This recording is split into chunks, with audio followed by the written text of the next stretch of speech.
Good morning, our distinguished guests, respected faculty members, researchers, students, and partners. Welcome to Day 2 of the Applied Medical Student of the Applied Research Innovation and of the Applied Medical Research and Innovation Forum. After an inspiring day filled with insightful discussions, impactful research presentations, and collaboration, today we continue today by deepening our focus on excellence, innovation, and real-world application. Today, we are highlighting the power of emerging research, faculty leadership, and strategic partners. Today, we are bridging the power between academia and real-world industry. Through scientific students' research presentations, faculty excellence showcase, panel discussions, and interactive workshops, today's program aims to prove how multidisciplinary collaboration can have a measurable impact on real-world healthcare. We are delighted to have you with us as we continue shaping our future of healthcare through research and innovation.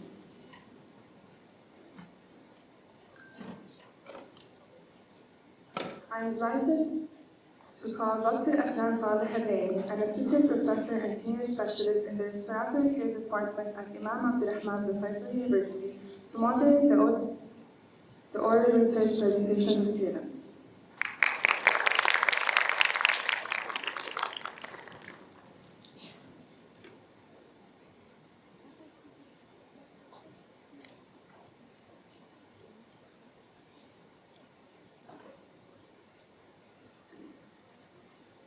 Assalamu alaikum wa rahmatullahi wa barakatuh jami'an. We now move into the moderated oral presentation, student research highlights, and the session dedicated showcasing outstanding students' research across diverse health and medical disciplines. We will begin with Akdar Al-Aklabi from the Clinical Nutrition Department, who will present her research, the effect of the probiotic supplementation on intensive care unit acquired infections among internally fit patients and exploratory randomized controlled trial.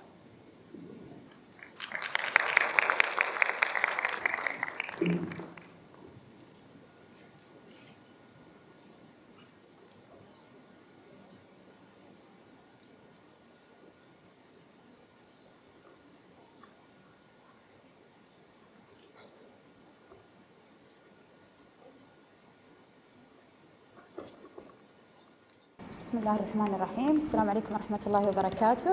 I'm Akdar Al-Aklabi, and today we will present our work, the effect of a probiotic supplementation on ICU acquired infection. دقيقة بس. تروحين وين؟ ولا هذا مو حقك، مو هذا حقك؟ لا. أخذت سوري.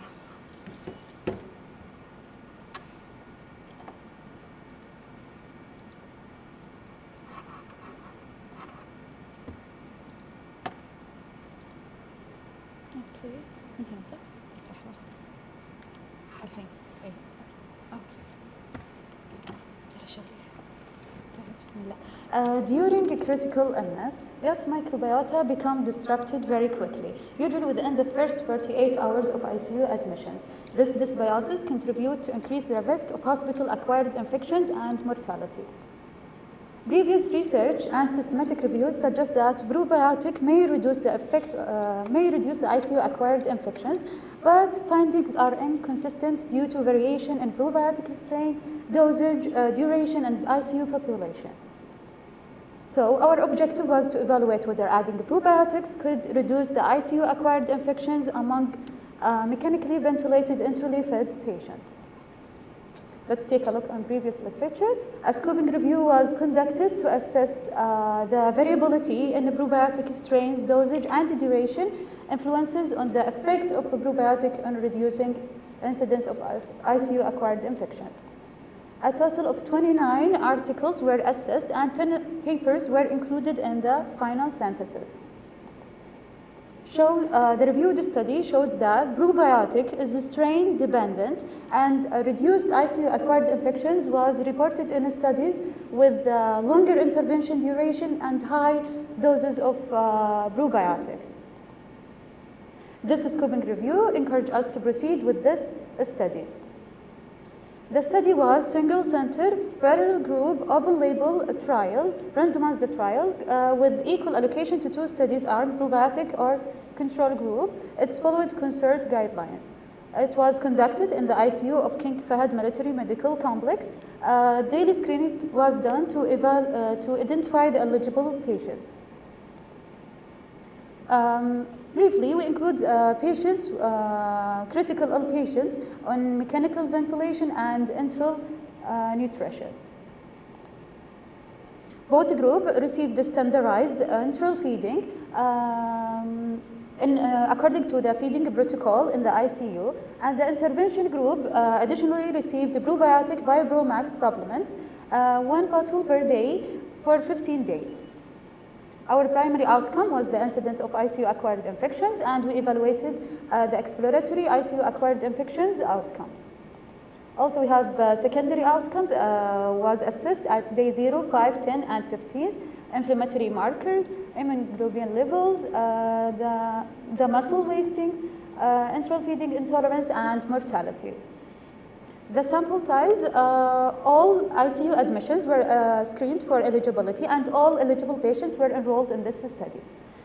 The participants were randomized 1-to-1 ratio with allocation concealment, and the sequences was done by independent collaborator. The allocation was done after getting the consent. Given the nature of the exploratory of this study, we focused on assess the visibility and preliminary outcome trends rather than focus or confirm the efficacy. The results: 25 patients were randomized, 11 to the probiotic and 14 to the control group. All randomized patients were included in the analysis. There were no significant difference at baseline between groups. The cases of ICU-acquired infections was lower in the probiotic, but no significant difference. There was downward trend in the inflammatory markers within probiotic group, and the post-hoc analysis within the probiotic group showed a significant reduction from day 0 to day 10 and day 0 to day 15. There were no significant differences at the secondary outcomes, and alhamdulillah, there is no adverse events related to the intervention. There was a longer median time to the first ICU infection in the probiotic group. Also, we observed lower odds of infection in the probiotic group. So, in our study, the lower incidence of ICU acquired infection was aligned with the previous study, and the slower decline also, we have observed similar trends in previous research. Lower odds of ICU acquired infections in probiotic groups was aligned with the previous anti-inflammatory trends. Within group reduction was similar to anti-inflammatory trends in previous researches. The absence of adverse events, it's supported by the previous studies that show a safety of a probiotic in ICU. Our study is demonstrate a strong methodological approach with randomization and use of a validated tool. Our main limitation is the small sample size and the single center. Okay, this study have shown low cases of ICU-acquired infections and encourage trends suggest a potential anti-inflammatory effect of a probiotic. Further research is needed to evaluate the potential effect of a probiotic and to identify the effect of a probiotic strain, dosage, duration, and the target ICU population. Thank you.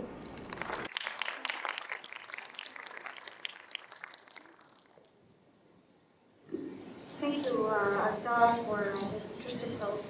Now there is 1 minute for questions. So if anyone is interested in asking any of their questions, please feel free to do so. Questions from the audience? Okay, that.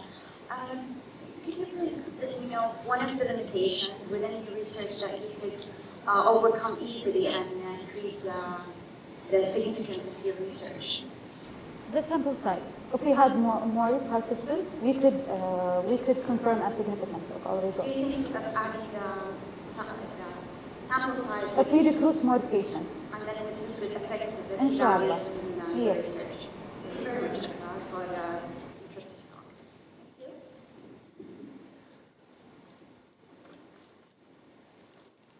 We will now introduce Ghada Al-Gahbani from the Cardiac Technology Department, who will present her research titled The Effectiveness of the Telerehabilitation in Reducing Pain and Improving Quality of Life and Job Satisfaction among cardiac sonographers with work-related musculoskeletal disorder, a randomized control trial.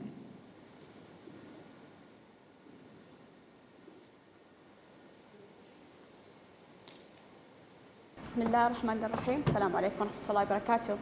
Good morning, everyone. My name is Ghada Al-Gahbani. I will present today effectiveness of telerehabilitation in reducing pain and improving quality of life and job satisfaction among cardiac sonographers with the work-related musculoskeletal disorders, a randomized controlled trial.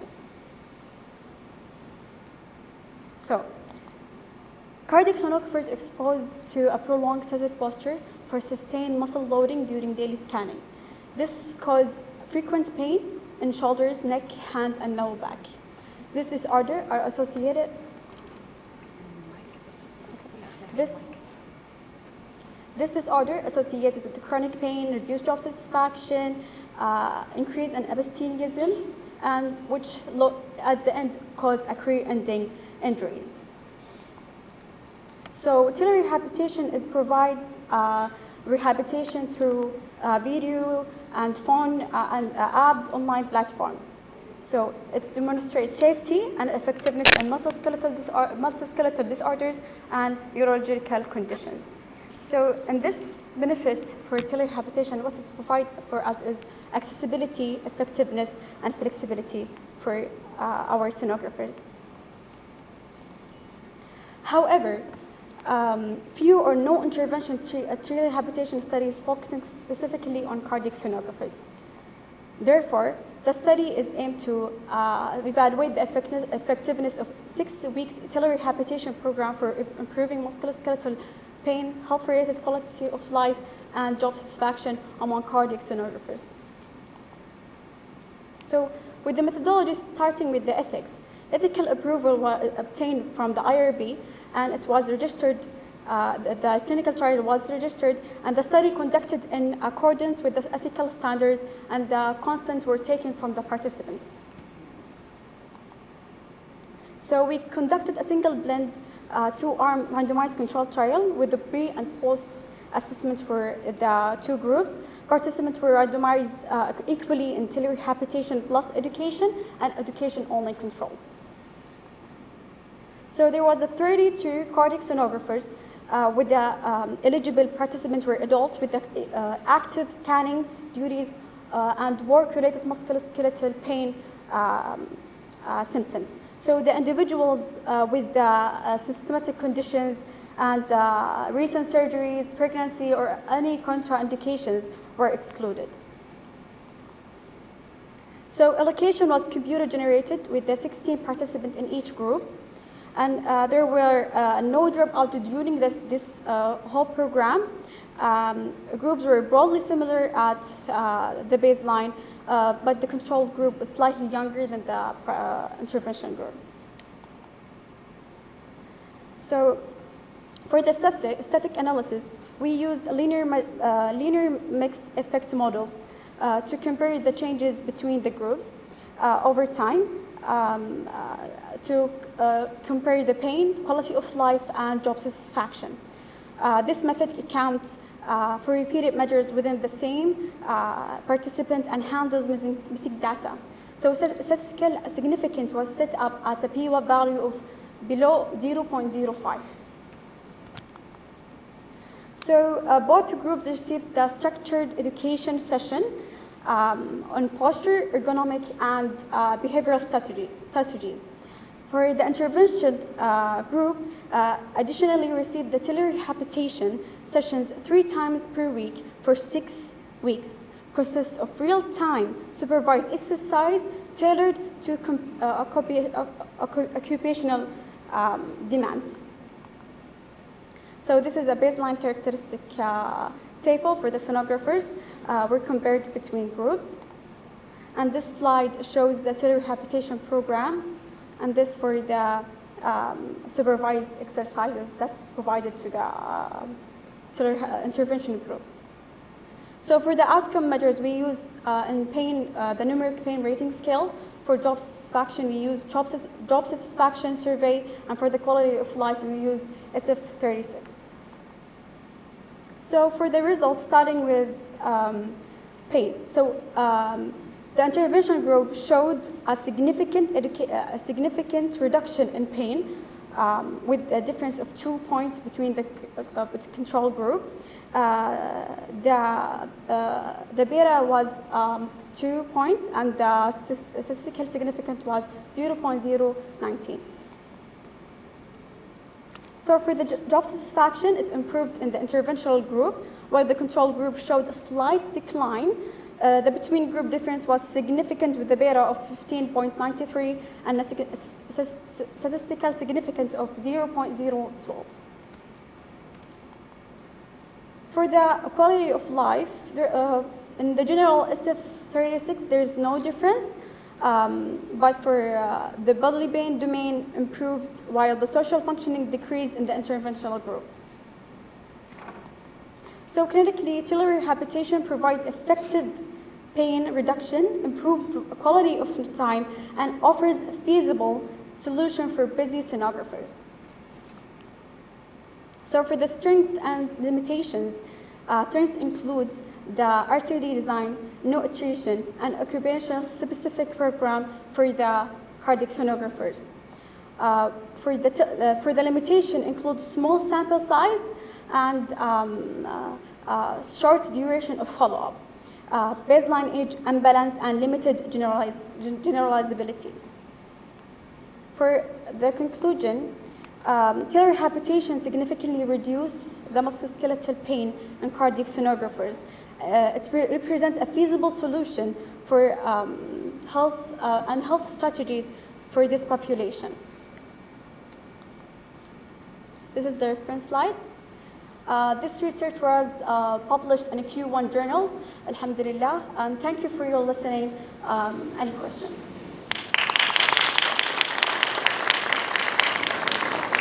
Thank you very much, Ghada. Is there any question for Ghada? Yes, Dr. Ali.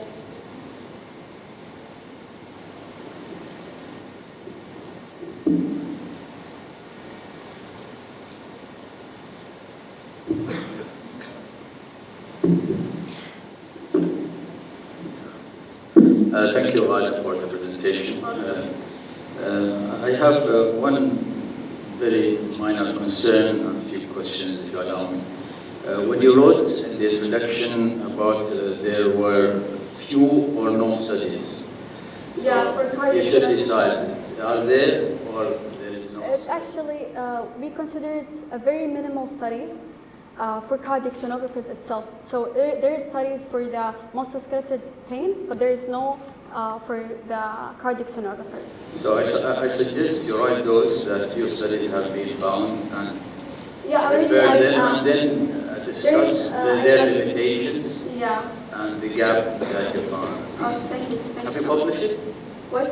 Have you published it? Yeah, we already published it in Already? Q1 journal. Already Q1. published. Yeah. Good, great. Did you blind, were there any blindness in the study? Do you mind? Yeah, the participants were bluntly distributed in two groups, the control group and the interventional group. So there is no bias for the groups. One last question or concern.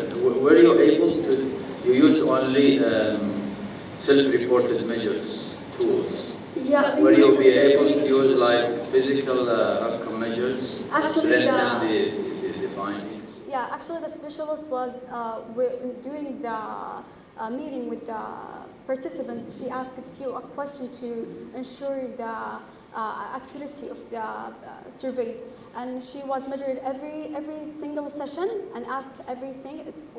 Everything is reported actually. At the end, we have a pre and post survey. We used a very standardized survey, the NPRS and the quality SPF 36 and job satisfaction survey, which is very standardized. So we exclude any bias or any unclear results in this study. Any question?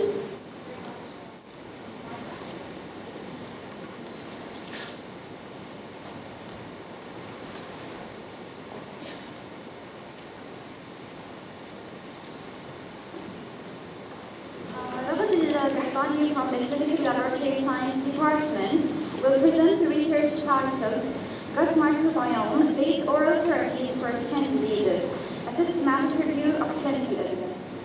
Please welcome Raghad.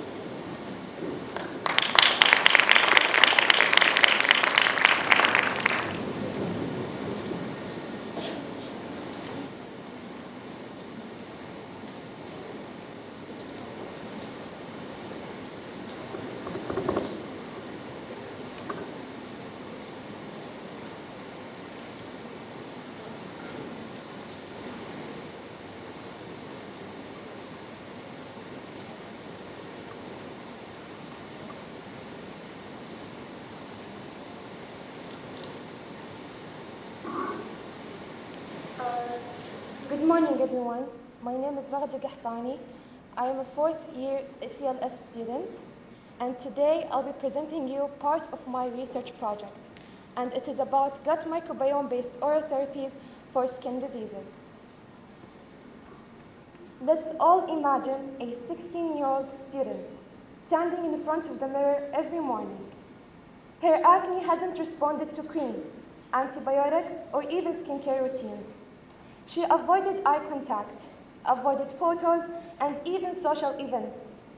She has treated her skin for years, but no one asked whether the problem might start somewhere else. What if inflammation on her skin is not only a skin problem? What if it reflects an immune imbalance originated in the gut? Acne, atopic dermatitis, and psoriasis are all traditionally treated as a localized skin conditions. However, growing evidence suggests that these diseases are immune-mediated and influenced by a systemic factor, particularly the gut microbiome. So what is the gut microbiome? The gut microbiome consists of trillions of microorganisms. These microbial communities play a critical role in immune system development and the regulation of inflammatory responses, metabolic processes, and the maintenance of overall host health. Here we can see that any disturbance happening to the microbiota could lead to something called dysbiosis, which lead to bad conditions, and here we are focusing on dermatological diseases. We have the gut and the skin. They are connected through something called gut-skin axis, where the gut microbiome influences a systematic immune responses and inflammation. These three conditions are immune-mediated inflammatory diseases, not only a localized skin conditions. So targeting the gut microbiome may help modulate upstream immune dysregulation rather than treating the skin symptoms alone. So our research question, the PICO framework, started with the population. The population were individuals with dermatological diseases. The intervention used were gut microbiome-based oral therapies. Comparison were by placebo, and the outcomes are to prevent or improve skin diseases. So the aim behind our study is to systematically evaluate the efficiency and the safety of gut microbiome-based oral therapies, such as probiotics and related interventions that modulate the gut microbiome balance in the management of acne, atopic dermatitis, and psoriasis. So the method was a systematic review conducted by using 5 databases, PubMed, Scopus, Web of Science, Embase, and Medline. Eligibility were to human interventional studies that were conducted between 2010 till 2025. The focus is on gut microbiome-based oral therapies with clinical skin outcomes. Included studies from 1,870 papers, the included ones were only 12 clinical trials. And within these 12 clinical trials, 7 for atopic dermatitis, 3 for acne vulgaris, and 2 psoriasis. Participants were around 679 participants, and the design is predominantly randomized, double-blind, placebo-controlled. In atopic dermatitis, gut microbiome-based oral therapies, mainly probiotic and synbiotic interventions, showed improvement in disease severity. Patients experienced a reduce in SCORAD and EASI scores, less itching, and improved quality of life. In acne vulgaris, the probiotic-based oral therapies used alongside standard treatment were associated with reduced acne severity.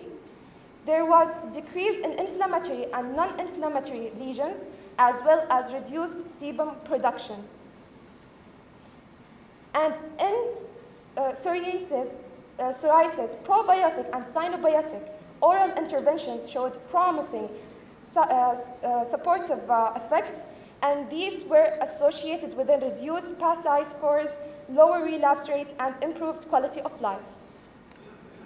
Overall, across different inflammatory skin diseases, gut microbiome-based oral therapies showed consistent clinical benefits, supporting the gut as an upstream target in dermatological care. The safety findings was that across included studies, gut microbiome-based oral therapies were generally well tolerated. No serious adverse events were reported, and most adverse effects were mild gastrointestinal symptoms. Study limitation was that most studies included small sample sizes, follow-up duration were relatively short, and there was heterogeneity in probiotic strains, dosage, and intervention. To conclude, gut microbiome-based oral therapies demonstrated a consistent clinical benefit in inflammatory skin diseases, and these interventions exhibit a favorable short-term safety profiles with no serious adverse events reported. Overall, current evidence suggests that the gut microbiome is a modifiable upstream immune target with potential for future precision-based dermatological therapies. Future studies should focus on larger, standardized, and long-term clinical trials that include microbiome profiling to support personalized clinical applications. Thank you all, and I would thank Dr. Rafay Al-Dihaylan and Dr. Shakil for their support, and my Department of Clinical Laboratory Sciences, and you can check the results from my research through the QR code. Thank you all. Thank you very much. We'll give 1 minute or less for questions. Is there any questions from the audience? Rahat, if there is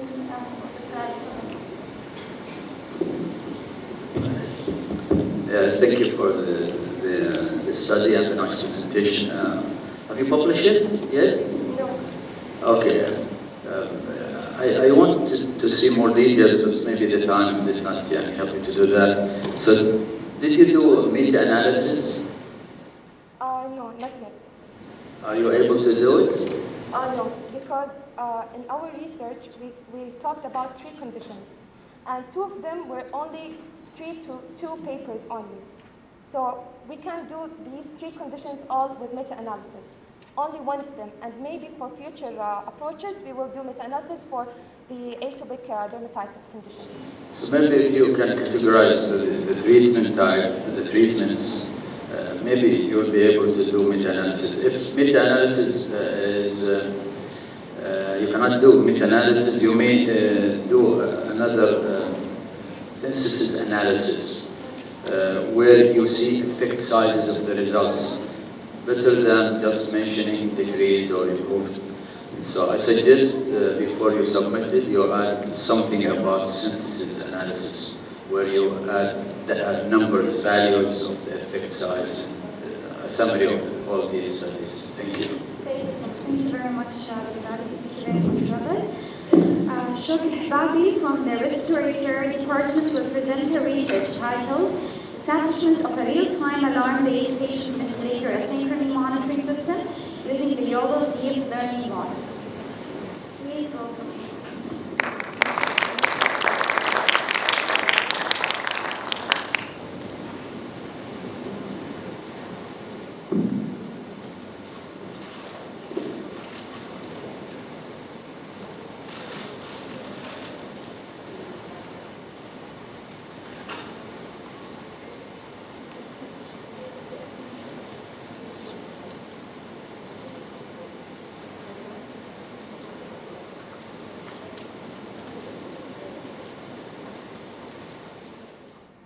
Assalamu alaikum and good morning, everyone. Here we have our content and let's start. Mechanical ventilation is essential for supporting patients with respiratory failure. However, as great these machines as, they have the complications. One of the complications is patient ventilator asynchrony, BVA. It's a mismatch between patient respiratory demand and the mechanical breaths. Without any fancy definition, your patient and the ventilator will fight each other. This fight can lead to increased patient anxiety, higher requirements of sedation, yes. And the ultimate cause, unfortunately, higher mortality rate. Okay.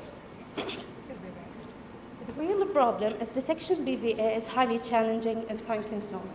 In fact, there is a study shown in Saudi Arabia and Eastern region shows only 1.7% of participant therapists could detect 5 common BVA correctly. A huge gap, and this highlighted the urgent need for technological solution. So we decided to bridge this gap, and we are aiming to develop an AI system to detect BVA and study the efficiency of deep learning model in detecting BVA. To build the solution, we started simulated data in the lab using SurveyU and Britam Bennett ventilator.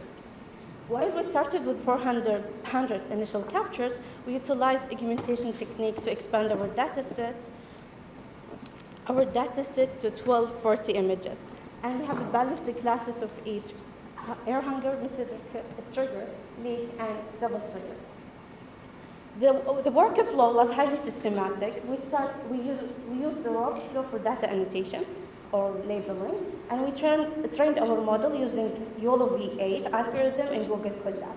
For final testing, we developed a webcam interface to monitor ventilator screen without needing a complex software integrated with the ventilator itself. My best part, results. The results were exceptional. You can say our AI has 6/6 vision, achieving a mean average of precision at 98, and with a recall rate 87, and a precision of 96. And this is just the half of the story. The other half, as you can see in the demo video, the AI model successfully passed the real-time monitoring. For a summary, as you can see, we are moving from 1.7% delayed detection to over 98 real-time continuous monitoring. To conclude that,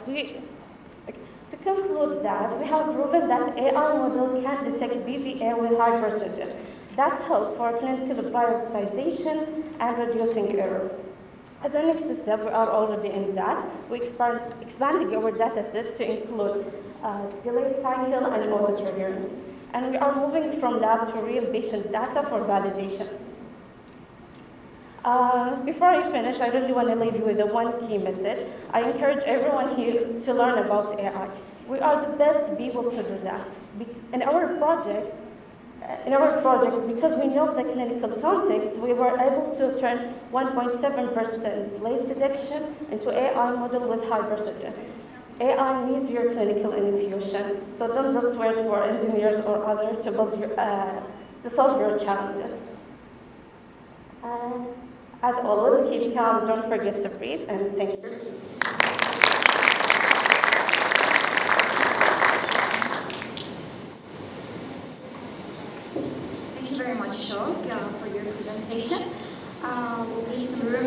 question. We have 1 minute for the questions. There is any question for Sean?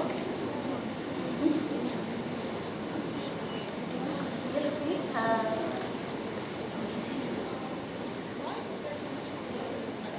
Can someone give...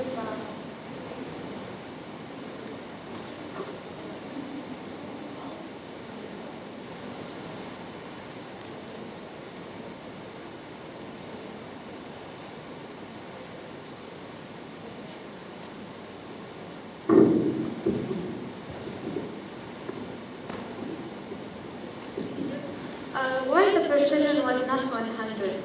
So sometimes 100, especially in the AI models, it's a signal for overfitting the model. Especially with our limited data in the prototype, it's not a good sign to achieve a 100% precision, because again, we have a limited data, and the model will start to memorize things rather than analyze the pattern and give the correct answer. Thank you very much. I have one question for you, Shab. Did you calibrate the system to your figures from the ventilator? We already calibrate the ventilators, and we make sure we have a very data set. We change the modes, the settings, and everything. Thank you very much, Shab, for your presentation. We then welcome Lama Badlesh from the Respiratory Care Department, who will present her research title, A Bibliometric Analysis of a Global Research Trends in Force Oscillation Technique, Impulse Oscillometry System, Trends, Impacts, and Emerging the Research Areas.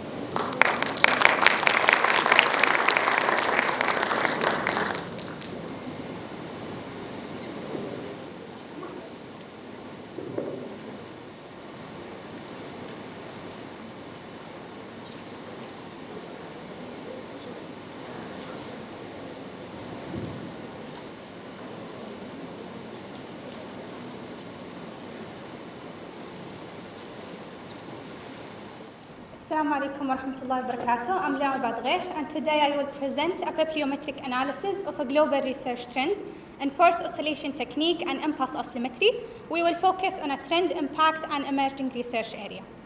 So together we will cover the background, our aim and method, our key results, and finally we will conclude with future direction. So why oscillometry? Over the past decade, the respiratory assessment mainly relied on spirometry. Spirometry is an effort-dependent technique which measures the lung volume and airflow during the forced breathing and forced maneuver, which can be challenging in certain age group and has limited sensitivity to small airway dysfunction. So these limitations have driven a growing interest in alternative and a complementary method such as oscillometry. Oscillometry is an effort-independent technique and assessment to measure the respiratory mechanics, which is resistance and reactance, during tidal breathing by applying the sound wave. So despite all growing interest in oscillometry research, the lack of a global bibliometric analysis and overview is still there, and the limited understanding of a global transition and research impact in this field, limiting our ability to guide the future research.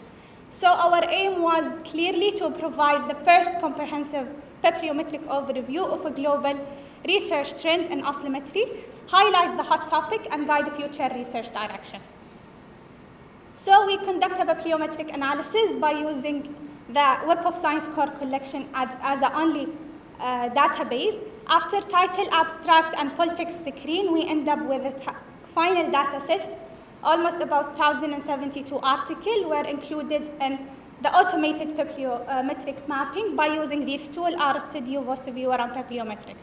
Additionally, the manual extraction of the data was done for only the top 100 most cited papers and focused on methodological and clinical variables. So our results cover the period from 1976 to 2025 across almost 300 sources with an annual growth rate of almost 8%. So as we can see here, the publication trend of the research shows the steadily increased research output over the time until 2018 to 2020. After that, we can see a rapid increase in a research output, and that's influenced by the publication of a technical global standard from European Respiratory Society.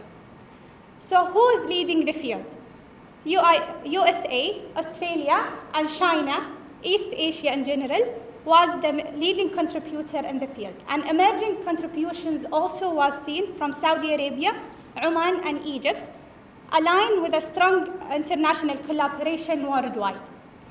So when we talk about the top-cited study at the manual extraction, all the data were observational human studies, followed by interventional and reviews. And to be highlighted here, the animal and model study were observed in a top-cited studies, and these give us a strong evidence of a strong transition from methodological to clinical research. So how the field, or how has the field evolved? And to answer this question, we first need to understand some plot. As we can see here, this is the thematic evolution plot, and represent in x-axis the relevance degree of the topic in the field. And as we go to the right, the topic becomes more relevant and important to the field. And the y-axis represents the density, which is when we go to the upward, the topic becomes more developed in the field. So in early period, before 2018 and before the technical standard was published, the researchers was focused on methodological research to give us solid and basic knowledge about this technique and validate their use.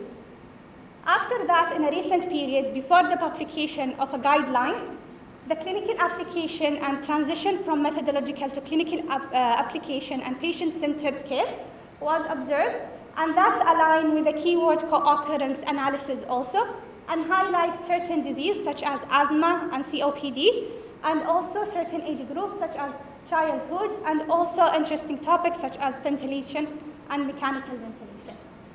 So all these together take us to our take-home messages, which is oscillometry emerging as a complementary tool to conventional pulmonary function test and not as an alternative tool to it. And the field has shifted from methodological development and validation to clinical application in a strong way. Also, the emerging focusing on the hot topic in a future direction will be focused and expected to be focused on AI integration and disease monitoring. Also, an important topic to be discussed, which is a multidisciplinary application, which is include the home care, personalized patient care, and also including the rehabilitation, and especially telerehabilitation. So, this is my email for contact, and I don't think it's clear, but thank you for your listening. Thank you.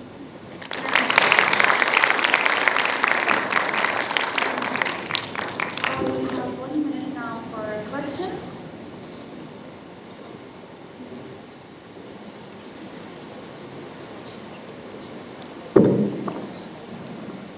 Thank you for the presentation. This topic that was actually we presented before, and alhamdulillah now we see the product.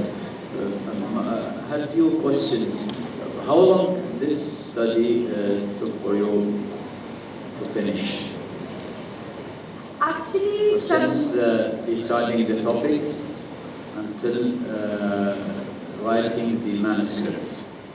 Actually, 7 to 8 months from getting a great idea and finalize the idea to finalize the manuscript, actually. Why did it take that long? I think this type of study doesn't take 6 to 7 months. Actually, yes, and the study usually take less than that, but because I'm only the author and Dr. Afnan, and my exams and midterms was contribute the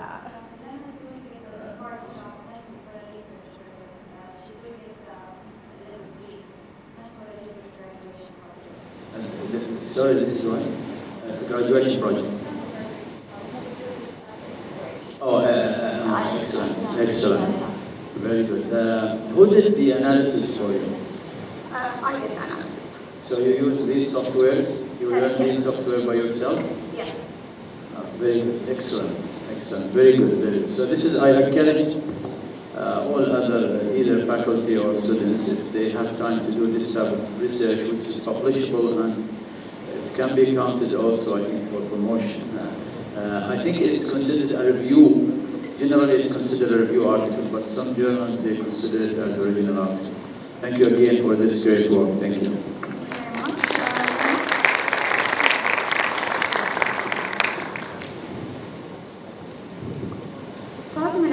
From the Respiratory Care Department will present a research titled The Impact of Fire Smoke Exposure on Lung Function Among Firefighters in the Eastern Province of Saudi Arabia.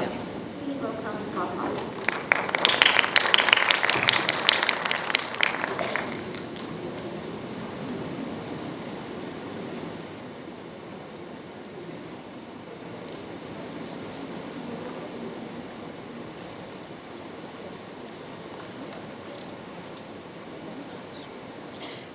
Assalamu alaikum wa rahmatullahi wa barakatuh.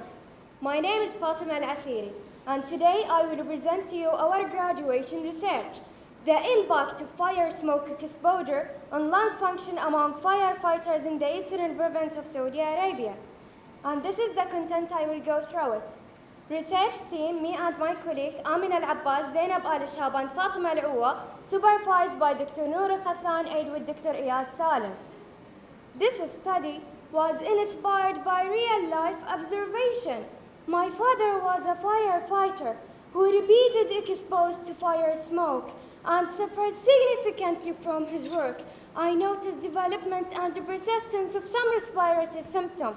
This observation raises an important question for us.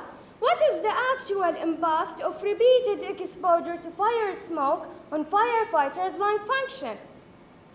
Repeated exposure to fire smoke trigger hyperresponsiveness and permanent respiratory symptoms. Despite the international data, local data in Saudi Arabia remains extremely limited. There is no previous study of firefighters' lung function. Therefore, our study aimed to address this gap and evaluate the impact of fire smoke exposure on lung function, carbon monoxide level, and the development of some respiratory symptoms.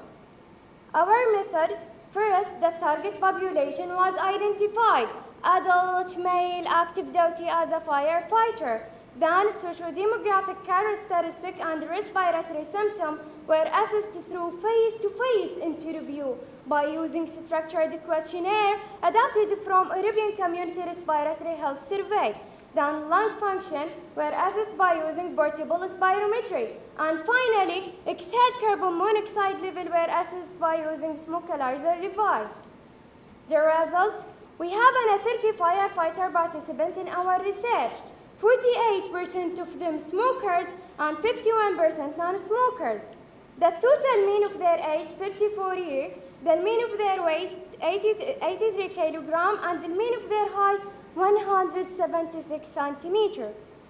Most of the participants had a substantial amount of experience, with the average duration of service being 11 years. Additionally, 76% of them involved in firefighting activity 3 to 4 days a week, and 96% of them work higher than 8 hours daily. 46% of participants, almost half of them, reported that working at firefighting center directly impact their breath. So, there are multiple respiratory symptoms reported among firefighters, highlighted with wheezing.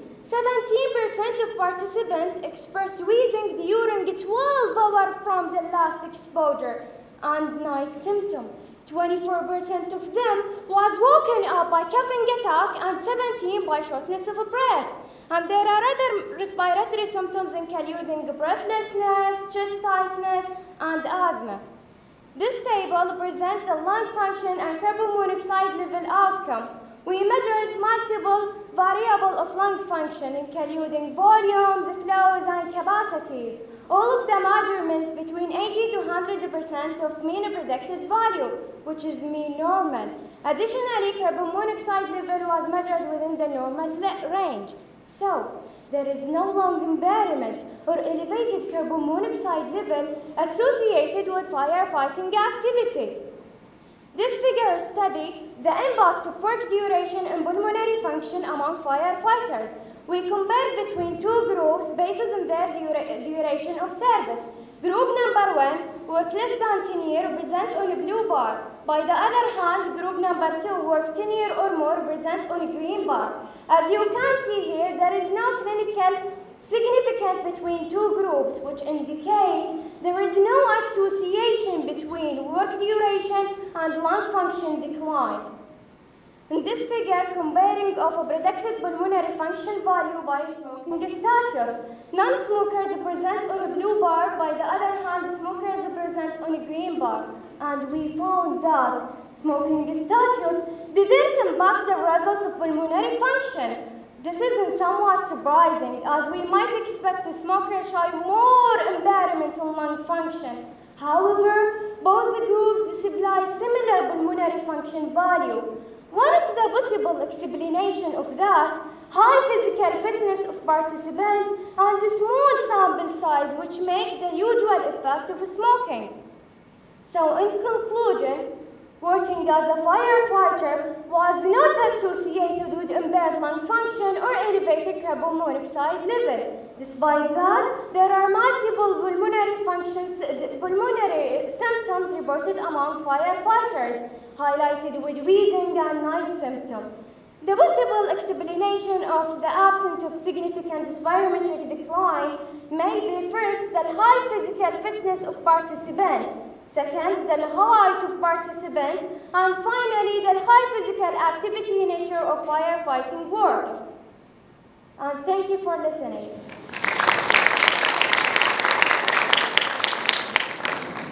Thank you very much, Fatima, for your presentation. Is there any question for Fatima in her presentation and her research project? So I do have one question, Fatima. Comparing the normal people lung functions to the firefighters, how much the firefighters had a lower lung functions? All of the measurement of lung function being normal, there is no significant decline in lung function on our sample. So that we are planning to expand our sample to show if there is any abnormalities. Do you think adding any other tests would do help in this research project?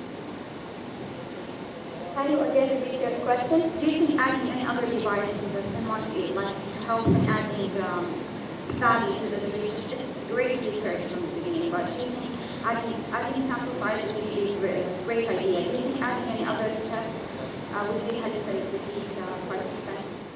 Yes, we are planning to expand our sample and comparing between health individual and our sample to show more impact. Great.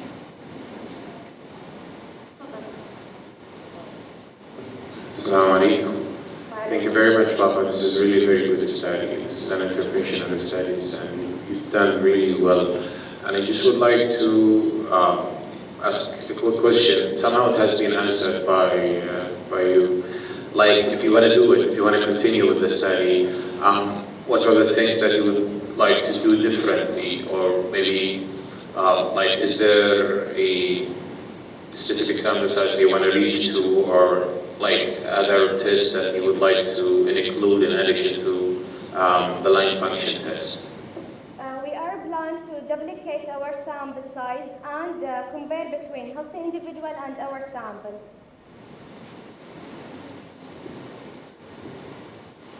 Thank you very much, Fatma. We present Azam Ghamdi from the Medical Emergency Care Department. Will present his research titled An AI-driven IoT System for Proactive Cardiorespiratory Health Monitoring, Bridging the Pre-Hospital Gap.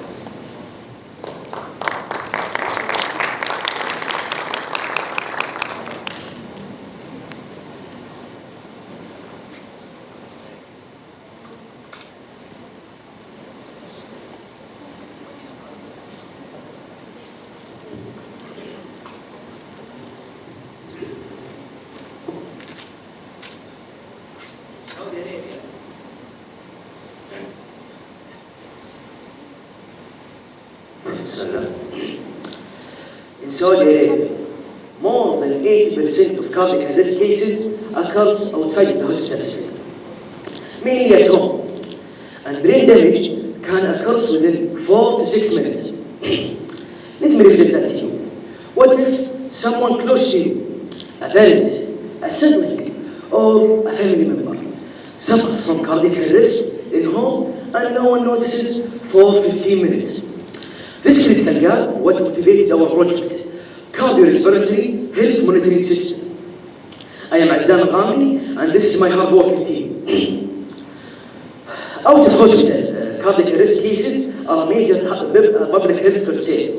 In 2023, a national study represented over than 3,000 cases, with survival rates remaining very low, despite the advancement in healthcare services. Why is that? The problem here is not the healthcare quality. It's a problem for late detection. Most patients collapse without monitoring, without warning, and without immediate help. By the time EMS arrive, unfortunately, it's often too late. This critical gap creates a gap between home and hospital services. Our literature review confirmed this gap. Multiple national and regional studies showed that over than 80% cases occurs in home, with survival to discharge rate is only 2.9%. With good neurological function recovery, it's less than 0.5%, which is very low number. In addition, poor data integration between hospital and EMS interfere for the early intervention. That's why we came here. Our main aim is to enhance individual health care by continuous monitoring for cardio and respiratory function. Our objectives are early detection of cardiac arrest signs, reduce the dependency on healthcare provider, last but not least, reduce the mortality rate. We used a structured technical method which focuses on, for the hardware, we use wearable sensor that continuously measure the early warning signs of cardiac arrest. Second, data analysis and AI. The data are transferred to databases and machine-based learning analyze the data in real time. Each patient has personalized baseline to improve the accuracy and reduce the false alarms. Third, we have the research design. Our research design is a mixed method approach which focuses on three things: low latency, three-level alert system, and pathological deviation tracking, which help us in identifying high-risk patients and faster emergency response. Inshallah, we are planning for three things. First, low latency by 12 milliseconds. Second, a 3 color coded system. Third is direct integration with EMS. Our innovation has three major impacts. First, health impact. It will transform the healthcare from reactive to a proactive healthcare. Second is economical impact, which will reduce the emergency visits and reduce the long-term health care cost. Third, the alignment with the national 2030 Saudi vision goals in digital health and patient safety. To conclude, out-of-patient cardiac arrest cases is not a health quality problem. It's a failure for early detection. And CRHMS assists this gap by continuous measuring of cardio and respiratory function with using AI and IoT pre-hospital level, which will transform the care from therapeutic care to preventive care. CRHMS is not only a monitoring system, it's an early device that can early detect signs for cardiac arrest, so it has the potential to save lives before it's too late. This is our references. If you are interested in investing with us, feel free to scan that QR code. And thank you for listening. I welcome your questions. Thank you very much, Aizam. If you could have any questions for Aizam in his presentation.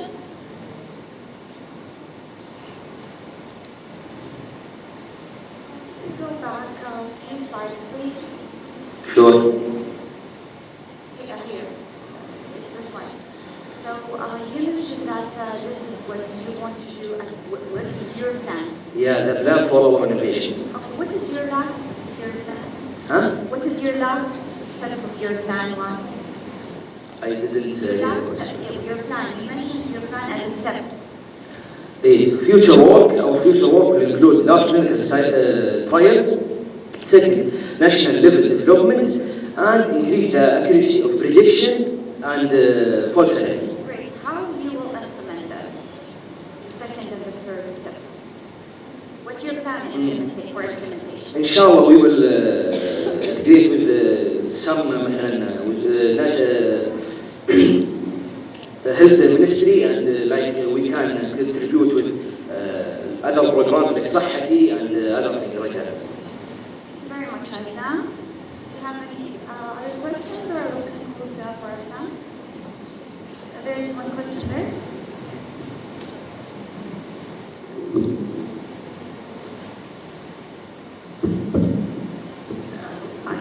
Thank you for your presentation. Anyway, did you use existing machine learning model, or did you build it yourself? We used previous based AI. So the previous one, is it trained for the same data or the same purposes, or just a random forest or like? Inshallah, we're gonna. This is for only initial step of testing. After that, inshallah, we're gonna program our AI-based machine learning. Inshallah. Thank you so much. Thank you very much, Azam. We conclude this session with Shahad Al-Kandari from the Physical Therapy Department, who will present her research titled The Efficacy of Non-Invasive Brain Stimulation on the Cognitive Functions in Patients with Chronic Obstructive Pulmonary Diseases, a single-blinded randomized control trial. Please welcome Shahad.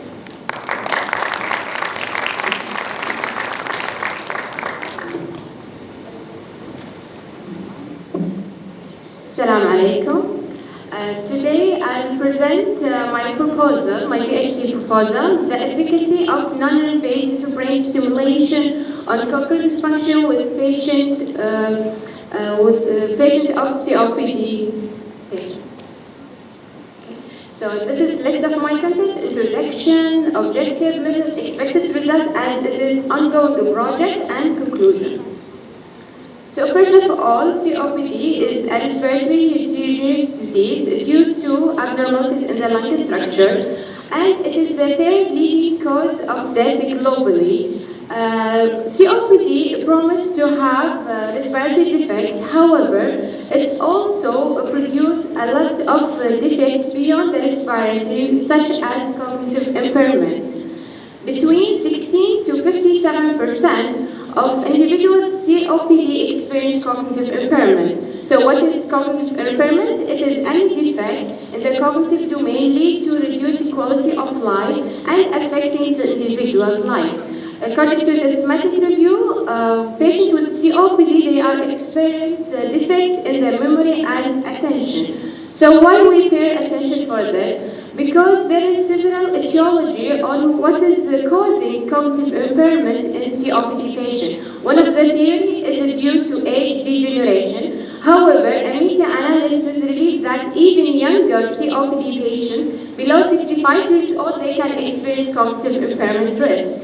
Also, another theory is about the COPD physiology. However, a study said that even hypoxic or non-hypoxic COPD patient can have cognitive impairment. So, it is still unknown the causal effect between cognitive impairment and COPD patients. Why it's important to consider this aspect? Because it leads to a negative impact, especially in the adherence of the treatment. And how to resolve this? By one of the suggestions is pulmonary rehabilitation. However, there is conflict in the results. One study stated that COPD patients with or without cognitive impairment, they will have significant improved post-pulmonary rehab. However, another two studies showed only patients with cognitive impairment, they will get the benefits, while without cognitive impairment, there is no significant improvement. Another study stated that when you add on more therapy, such as cognitive behavioral therapy, it will lead to more significant impact than pulmonary rehabilitation alone. That's why, because of this conflict, it is still unconclusive what is the best effect intervention that will enhance the cognitive impairments in COPD patients. That's why we think about non-invasive brain stimulation. So what is that device? It is a non-pharmacological strategy, which is also a type of vivo neurostimulation for the brain. And why we choose this? Because it is aligned with a research study published 3 weeks ago that they are seeking for the non-pharmacological strategies. And another reason, because it shows its effectiveness in another population than COPD. However, it is still investigated in this population. And this is what makes our project as a novel project, because this promised device is not yet investigated with COPD. So the gap knowledge is that the causal effect between cognitive impairment and the COPD is still unclear, and also the lack of consensus of the highly evidence intervention to improve the cognitive impairment. And there is a promising intervention such as the non-invasive brain stimulation, however, is not yet investigated in COPD. So our objective is to investigate the efficacy of that device and improve cognitive function, and also to explore the correlation between cognitive impairment and COPD. So the study design will be single blind, as the participant will be blind, recruited from King Fahd University Hospital, fully volunteer, IRB approved, and also we did the registration for clinical trial. And the sample size is 22 participants. So the inclusion criteria is age from 18 to 65, confirmed COPD, confirmed cognitive impairment, and stable patient. The exclusion, it is other respiratory disease, unstable COPD, COPD patient without cognitive impairment, and COPD patient with a neurological defect, and any contraindication for the brain stimulation. So once the participant included and for the including criteria, they will be allocated into 4 subgroups according to COPD severity. Then the block randomization will occur, and each participant will go either control or experimental group. Then the randomization and allocation will be concealment. So for the experimental group, they will take active brain stimulation, while the control group will take sham brain stimulation. And this is the project that we'll go through. First, we'll have a baseline assessment. The MOCA test will be only for the cognitive assessment as inclusion for the patients. After that, there will be for the primary outcome for the neuro battery test for the memory and attention, pre and post the intervention. For the secondary outcome, it is the cognitive, cardiopulmonary exercise test for the pulmonary parameters, and then the transcranial Doppler ultrasound for the blood velocity. So our expected result is that this result will provide informative and correlation between COPD severity and cognitive impairment severity, also providing the valuable guideline for the decision making and plan management. Also, it might lead to paradigm shift in the COPD management if non-invasive brain stimulation approves its effectiveness on this population. And for sure, improving cognitive function will lead to improved quality of life and adherence to the treatment. So, in conclusion, COPD is a life-threatening condition, and it can cause abnormalities beyond the respiratory system, such as cognitive impairment. Cognitive impairment lead to negative impact on patients, and also the use of non-invasive brain stimulation is a novel treatment for this particular population, and that non-invasive brain stimulation might shift the management of COPD into a higher level of management quality. Thank you. Thank you very much, Shahad. So is any questions for Shahad?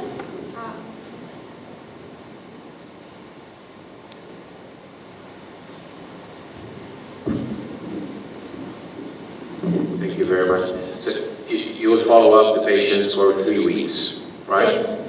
So have you got a plan, or did you come up with a plan of how would you deal with like missing the follow-up?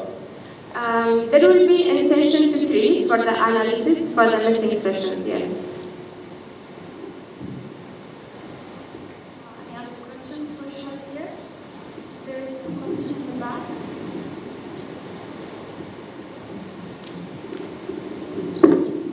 Sorry. I have two questions.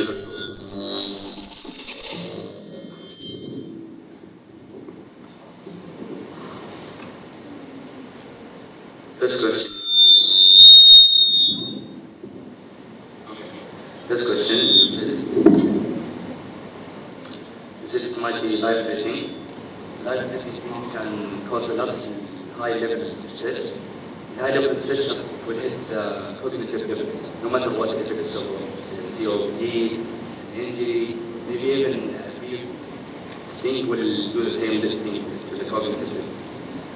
And the second question, what area of the brain you are hitting with the stimulation to reduce COPD? I get your question. Thank you so much. First of all, the target area is the dorsolateral prefrontal cortex. And why we target this area? Because first we want to see the memory and attention, if it's improved or not as a cognitive impairment. And the second thing that there is some studies shows that even with such a breathing pattern, this area are also activated. So here we want to see if there will be any pulmonary parameter will be improved after we also activate this area, because we are not activating the brain stem cell, but we are activating a dorsolateral prefrontal cortex, and we want to measure if there is an improvement in the cognitive as well as the pulmonary parameters. That's why we use the cardiopulmonary exercise test to see their parameter shifting or improving in the VO2 max.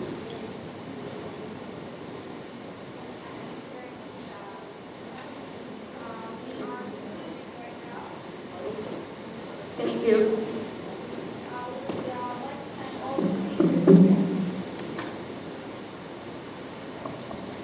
It's working now. We'd like to thank all the speakers within this session for the research presentation for students. And I'd like to thank also the Research and Innovation Forum team for the invitation. Thank you very much.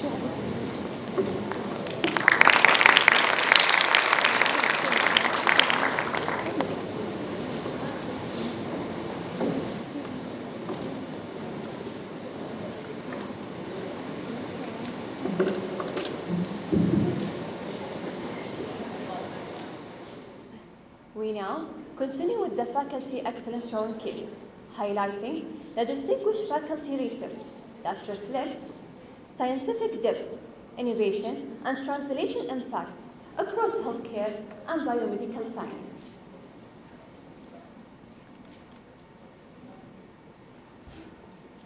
We begin with Dr. Aisha Al-Amri from Clinical Laboratory Science Department, presenting her research titled, What Have We Learned from Sequencing the Microbiome of Asthmatic Children, Insight into Pathogen and Biomarkers Discovery.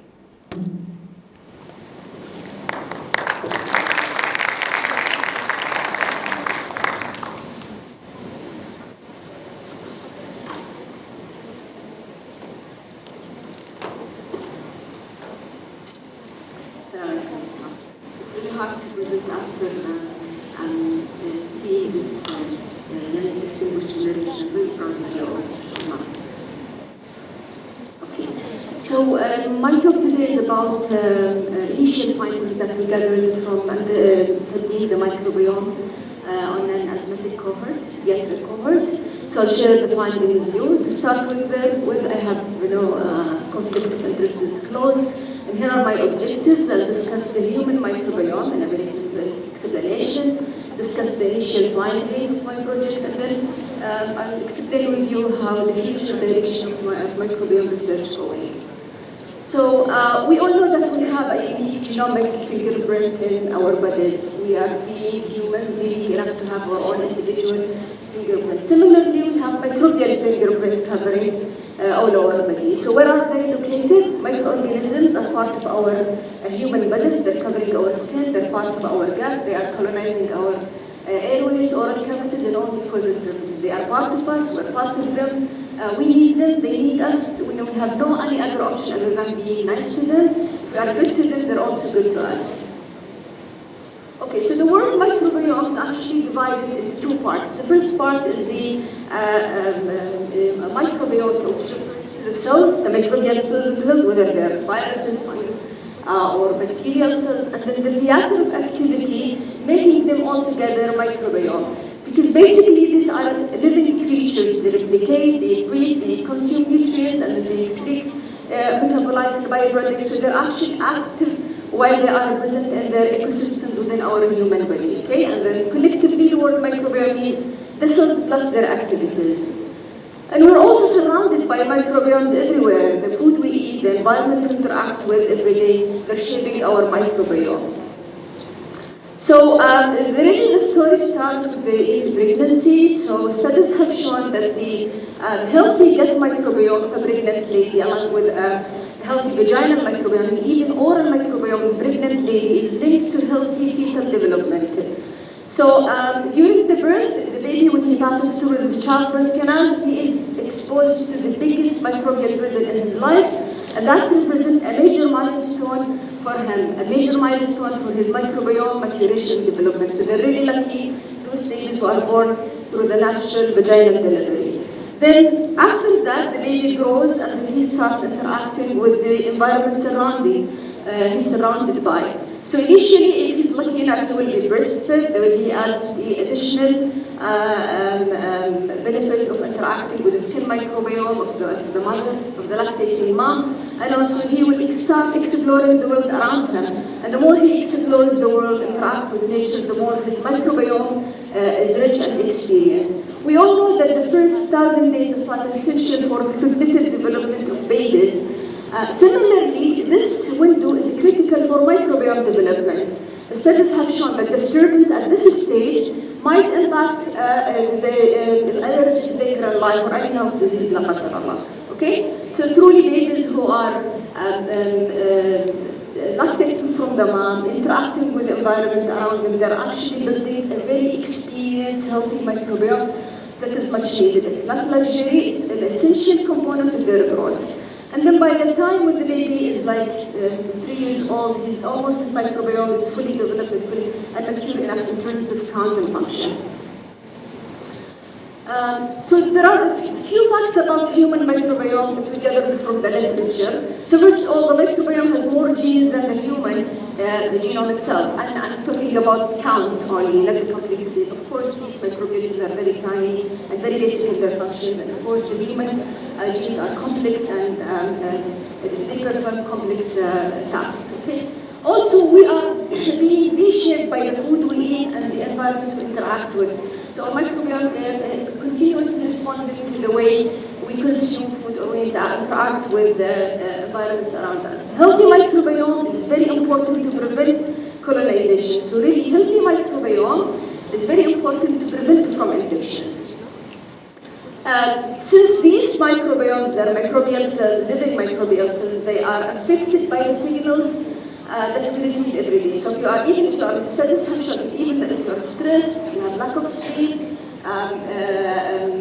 you take medications, you are under certain dietary conditions, these microbial communities, they get impacted and they respond to these changes. There is good evidence, although they actually talk, so the gut microbiome, the microbial colonizing your gut, they actually talk to another anatomical site. So now there are a lot of studies linking disturbance and cognitive skill related to the gut. It's always the root cause present in the gut microbiome.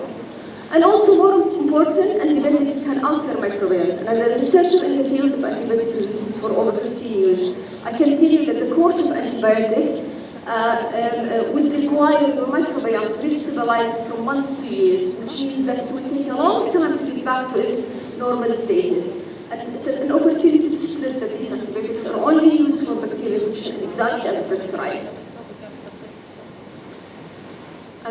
More importantly, we are beginning to learn a lot about these genes. There are trillions of microbial genes that are still under-characterized, and there is a lot of research going on in this direction. Okay, so what does a healthy microbiome mean? Because we keep saying a healthy microbiome, a healthy gut microbiome. I mean, generally speaking, because this would require lectures to explain, a healthy microbiome is rich and diverse. So the more microorganisms you have, and more, in terms of types and count, the healthier the microbiome is. Like when you compare between A and B, A seems to be richer and more diverse, which means healthier microbiome. So back to my question, we have an asthmatic condition affecting a lot of children and adults and impacting their quality of life. We know it's something common in our country, especially in the eastern part of it. And then there are a lot of factors contributing to the initiation and development of asthma, of which microbiome now is being a trending topic in the past few years. So, because studies have stated that the microbiome of the asthmatic kids is less diverse than that of the healthy participants, we wanted to ask a question: do we have the same as applied to our students? This is the first study, a microbiome study applied on Saudi asthmatic cohort in Saudi Arabia. So we get funded by the Ministry of Education back in 2022. We applied for an ILB approval, and then we designed an informed consent distributed to the parents for their kids to be enrolled. We enrolled children that are known to be asthma physician diagnosed, and then we collected healthy control also. That was the most difficult part because it was really hard to contribute children as healthy participants. And what we also did is that within the asthmatic group, we subgrouped the children into controlled asthma versus uncontrolled asthma, of course based on the opinion of the pediatrician taking charge of this enrollment at King Fahd Hospital of the university. We excluded any respiratory disease other than asthma, and then we prospectively collected the samples for like 3 years. We gathered more than 400 swabs. Initially started with nasal throat swabs, 3 swabs from each patient in control. We extracted the DNA for the microbial DNA I'm talking. There's a problem now with the host DNA. We eliminated the host, the human DNA. We focused on the microbial DNA only.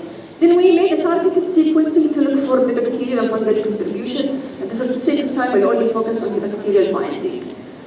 So we found that truly the asthmatic children, they exhibit less diverse microbiome compared to the healthy counterparts. And also we noticed that the top 10 microorganisms, like the most abundant microorganisms, there was also something interesting here. So we found that within the nasal samples, the swabs collected from the nose, Staphylococcus seems to be more prevalent in healthy group, and also something even more interesting happened at the throat level. So at the throat level, we noticed that there were differences not only between healthy and asthmatic children. Within the asthmatic group, as I have just said that we subgrouped into controlled asthma versus non-controlled asthma, even this control status, it showed certain enrichment of certain genera. So they exhibited different microbiome profile. So this raises a big question. First of all, is this microbial enrichment that I've just showed you here on the slide, is it something like a fixed disease marker, is it a signature, or something dynamic and reversible? And if it's a fixed disease signature, is there any way to modulate it? Is there any way that I can alleviate these differences or improve the growth of a healthy microorganism so that I improve the symptoms of the patient or not? Are we even closer to microbiome-guided diagnostics intervention or not? And to answer this very big research questions, of course we will need to increase the sample size because it's not enough to focus on even 100 samples. You need to accelerate the number because the more data you gather, the more understanding of the condition. We also need to apply a longitudinal study plan. Remember I said I collected the sample in a cross-sectional plan. So at a certain point of time I gathered the samples. But ideally, this work should have been done on a longitudinal scale, meaning that I collect the sample at 0 point, and then in a 3 times zone or 6 months zone, I recollect the sample from the same patient. And then we see whether these findings are consistently repeating themselves over the different time zone or not. Then maybe also we need to expand the sample size because a lot of studies now have been done on the gut microbiome. So you basically collect stool sample from the patient and then you analyze the microbial composition from the stool that represent the gut microbiome. Now why people are focusing on gut? It's because it's the heavily contaminated sample. So you expect to see a huge number of microorganisms. So if we have a huge number of microorganisms, it's easier to study them. But now in the, I would say in the past 5 years, people are shifting towards exploring other samples, like the airway samples or the lower respiratory tract sample. But it's really hard because let's not forget these are children. getting induced sputum from them is something really difficult. It's even difficult when it comes to the healthy group because nobody will volunteer that I take the kid and I force him to induce sputum, for example. It's really hard. I mean, healthy control was really the most difficult part of the story. And also gut. So maybe if we expand the scope of the samples, we get a better idea. And then we might need also to assess other microbial components. So I focus on bacteria because we know better about bacteria. The databases, they have a lot of knowledge about bacteria. But let's not forget that the microbiome is a place, it's an ecosystem that accommodates things other than bacteria. It could be viruses, it could be fungal, and they're living, yes, naturally in our body.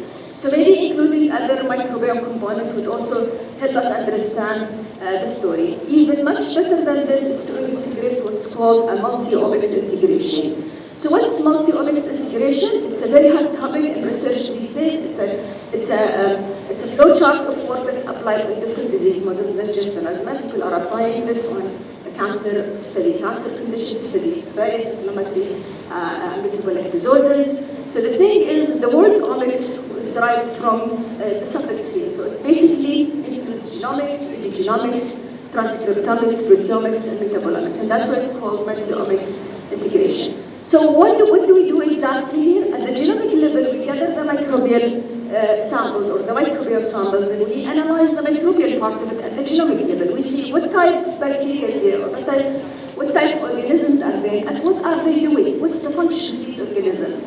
Then having a DNA on its own doesn't ensure that the DNA is actually expressed, right? We know this, the DNA to RNA and then to protein, right? So you dig deeper to the epigenomics and transcriptomics, and you know more about not just the DNA, you know more about the DNA and the RNA transcript, whether the gene is expressed or not. Dig more deeper and get more info about proteomics, the byproduct. So basically there is a DNA expressed into RNA, then the RNA is translated into protein, and this protein is now a functioning metabolite. These metabolites interact with the immune system, with the host they're living with, and then they induce maybe a status of inflammation that results in different inflammatory disorders, including asthma. So integration of all these omics technology can help us understand the complexity of asthma. We can include it in the machine learning omics based, and this is the trend now for a lot of diseases being studied. And then this will help you understand the complex nature of asthma. It will help you understand why your patients are different in terms of symptoms, why our patients are different even at the level of the responses to the medications. Even better, and since the conference today is about incorporating the multidisciplinary approach to drive a better health outcome, the multi-omics approach can also be integrated with the non-omics data, which includes information about the clinical status of the patient, the demographics, the pulmonary function tests, other things other than the omics. You integrate both. You expand the scale of sample collection, you integrate omics, precision omics, and then all together to be entered into a pipeline for data analysis that includes sophisticated statistical, bioinformatics, and bioinformatics tools, and then you end up with a precision medicine model that shows you the diagnostic biomarkers. It will help you to stratify your patient. You can classify them easily, maybe in a microbiome point of view, maybe at different level of a view other than the classical classification of asthma patient. It will help you assess the risk and predict it, and then design personalized therapy accordingly. And by doing so, you can increase or improve the health care given to the patient, which is the ultimate goal for any healthcare system. And thank you very much.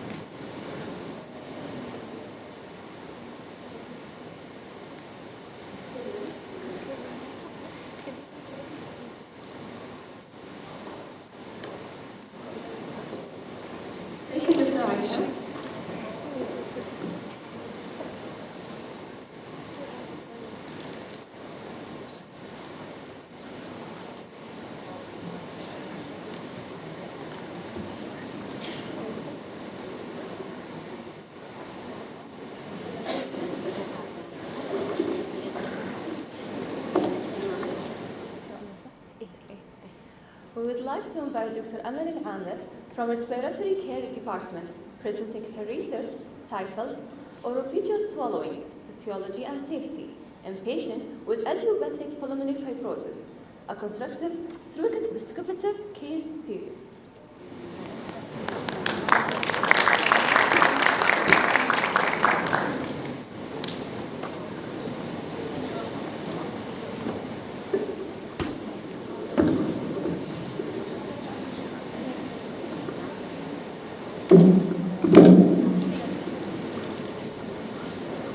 Assalamu alaikum warahmatullahi wabarakatuh.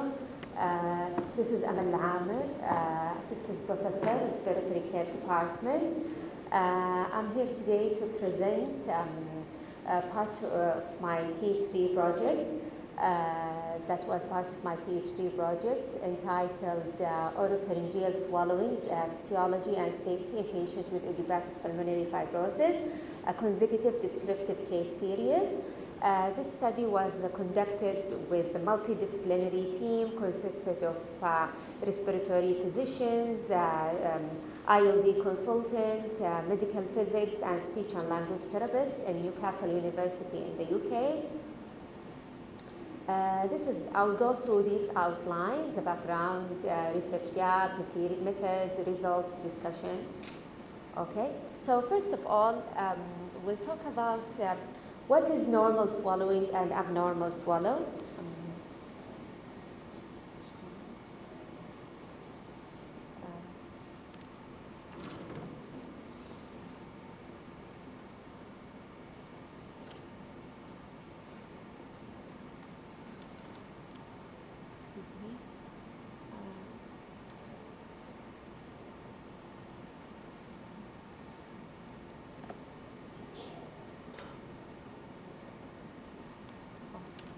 The YouTube, and it's supposed to show anyone can help please.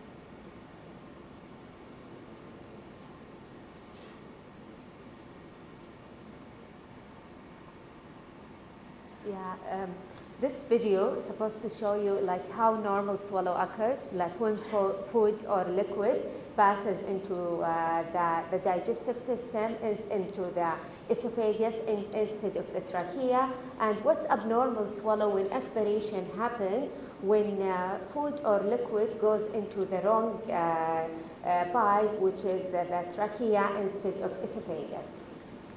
Okay? Swallowing in general consisted of three consecutive phases: oral, pharyngeal, and esophageal. This is the YouTube, so it's supposed to work. And I have some videos يعني في بعدها بعد. Thank you. Okay, so here is when normal swallow, and you can see when you drink, and this is the abnormal swallow where food or liquid goes to the trachea and aspiration happens. Okay? So, the importance of breathing and swallowing coordination. Why? Why this is important? Because, as you know, the pharynx is a shared tube for both breathing and swallowing. That's why breathing and swallowing are physiologically linked to maintain adequate gas exchange and hydration and to prevent penetration and aspiration. Breathing and swallowing does not occur simultaneously as the act of swallowing briefly interrupts normal respiratory cycle and usually happens at the exhalation phase in the mid to low lung volume. Okay, so what about chronic respiratory diseases and swallowing? There are a lot of studies being published and systematic review that talks about aspiration due to oropharyngeal dysphagia in COPD patients, in patients with obstructive sleep apnea, in asthma patients, and which concluded that chronic respiratory disease increased the prevalence of oropharyngeal dysphagia in patients with chronic respiratory diseases. But what about idiopathic pulmonary fibrosis? Let's go through what is IPF. IPF, it's a type of ILD disease. ILD disease, it's like an umbrella of large family-related diseases characterized by inflammation or fibrosis occurring in the interstitial spaces of the lung. That leads to impaired gas exchange, resulting breathlessness, in severe cases, respiratory failure. IBF, it's the most common type of ILD, and its causes by unknown, leading to irreversible loss of pulmonary function. IBF in the UK, it's common, and the estimated incidence between 5.3 to 7.3 cases per 100,000. In Saudi, it's less common, but because we don't have a large registry to register all the IBF cases in all different type of hospitals. Symptoms: chronic exertional dyspnea, cough, dry cough. Risk factors: older age, gender, smoking, lung microbiome. Okay, so what is known about aspiration and IBF? So we know about aspiration, we know about gastroesophageal reflux, we know about all the things that comes from the gut up to the airway, and the use of PPI, protein pump inhibitors. But what's the thing that is missing and we don't know? It's the swallowing, the upper airway, the discoordination in the oropharyngeal area. So why this matter? Because unrecognized aspiration may worsen lung injury, okay, and may cause like silent aspiration and will lead to disease prognosis and increased complication of the disease, of the IBF disease, okay. So the aim of this study was to describe the perception of swallowing and oropharyngeal swallowing physiology and safety in IBF patients. Objective was to explore oropharyngeal swallowing in IBF and swallowing physiology, and to assess safety in IBF, and to measure IBF patient perception of swallowing difficulty. Inclusion criteria: competent IBF, adult competent IBF patient with secure diagnosis based on the guidelines of ERS-ATS 2018. Exclusion criteria: any patient with previous head and neck surgery, patient with existing any other chronic respiratory diseases, patient with swallowing difficulty. Recruitment was conducted in RVI Hospital in the UK and in ILD Interstitial Lung Clinic, and under Action for Pulmonary Fibrosis patient support group. Okay, so the protocol, we use first validated questionnaire, which is called E10. E10 is a validated questionnaire used to assess the patient perceptions about their swallowing difficulty, and it's ranged from 0 to 4. Bismillah ar-Rahman ar-Rahim.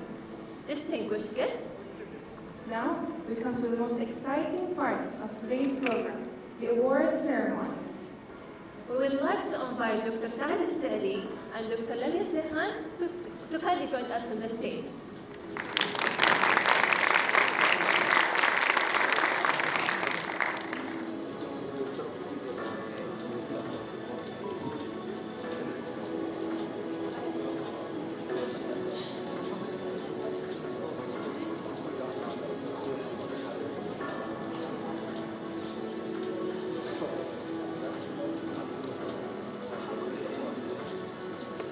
Now, we will start it with best oral presentation. The third place goes to جاهزين؟ جاهزين؟ جاهزين؟ أعلى أعلى. نبدأ. It goes to فوق الحربي with research title Establishment of real-life alarm-based ventilator asynchronous monitoring system using Weibo deep learning model. Please come on stage.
of the best oral presentation.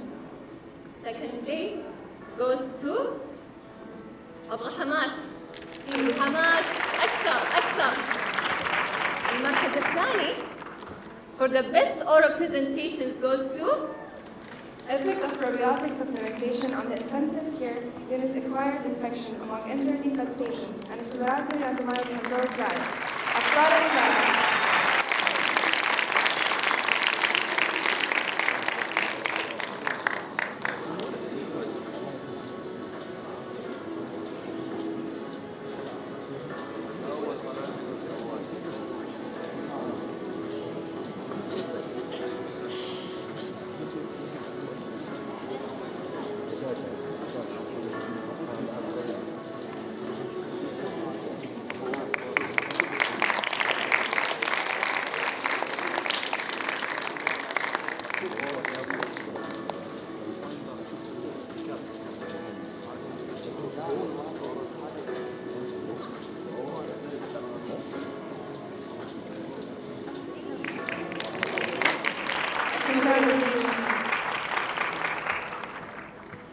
Now, the first place of the best oral presentation. المركز الأول راح يروح ل ما رح نقول إلا رح تكون حماس. أبو حماس أكثر أكثر أكثر. The first place for the best oral presentation award goes to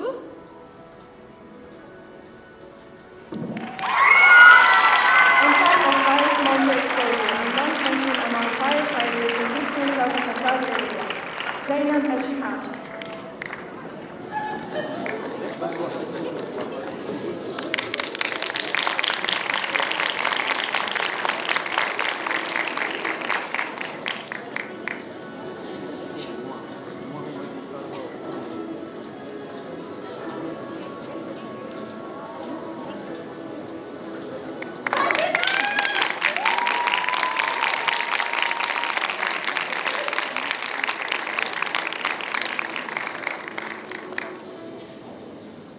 Alf Mabruk, you deserve it.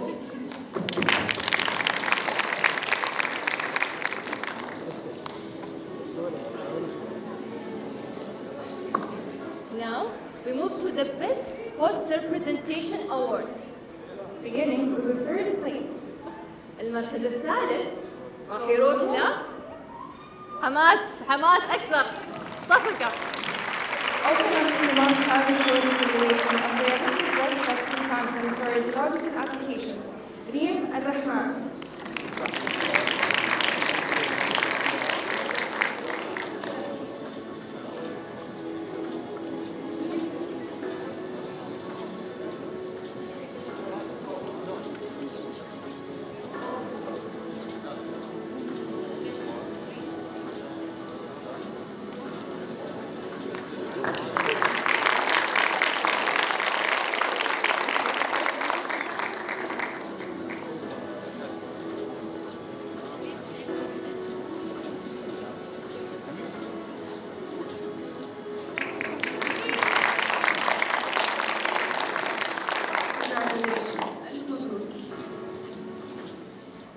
Now we move to the second place of the Best Poster Presentation Award. المركز الثاني راح يروح ل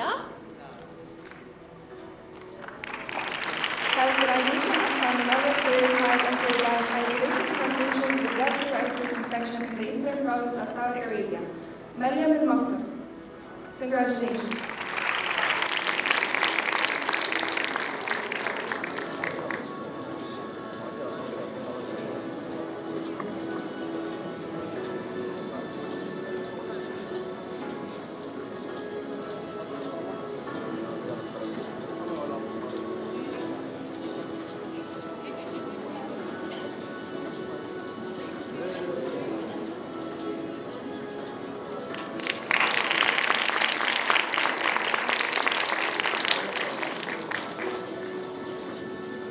Congratulations, well deserved. Now, أكثر لحظة توتر. المركز الأول for the best poster presentation award goes to أبغى أصفق قبل لا أبدأ. أقول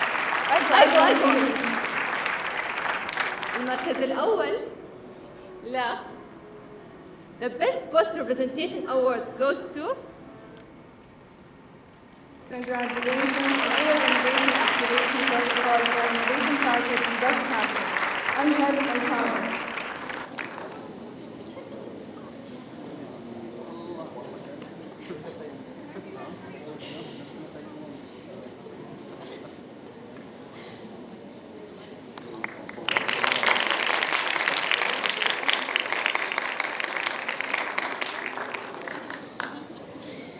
Congratulations, I'm glad well deserved.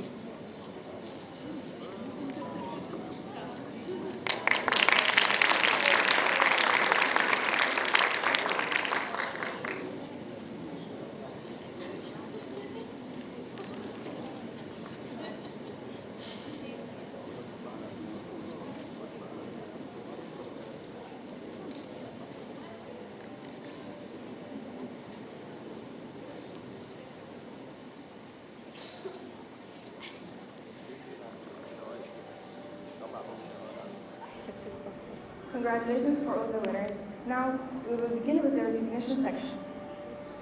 With great appreciation and pride, we extend our heartfelt thanks for all the partners and organizing committees for their unwavering support, dedication, and collaboration spirit.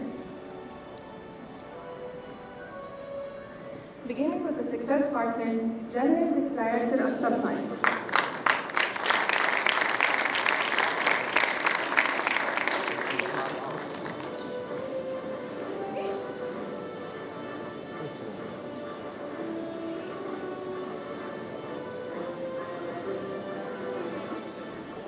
اللي بعده Communication and Media Center.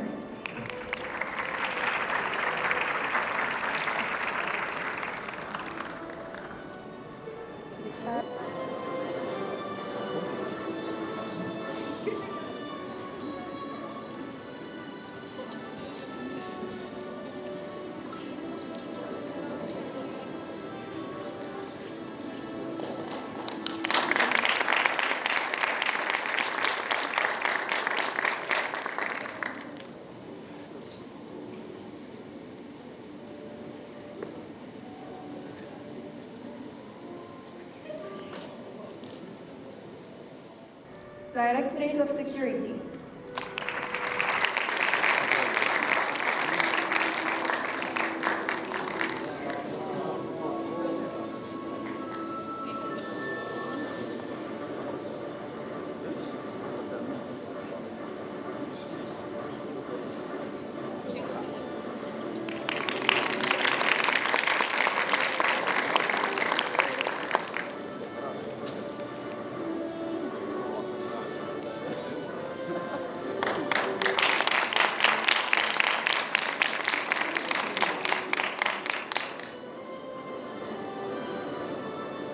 General Directorate of Facilities.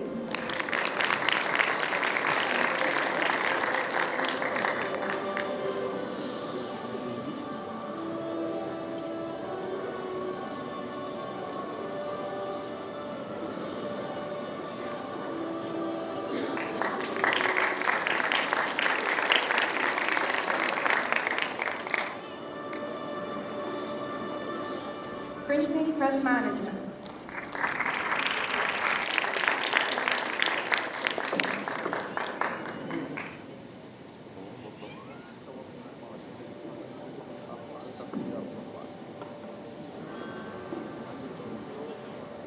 Supporting Services Department.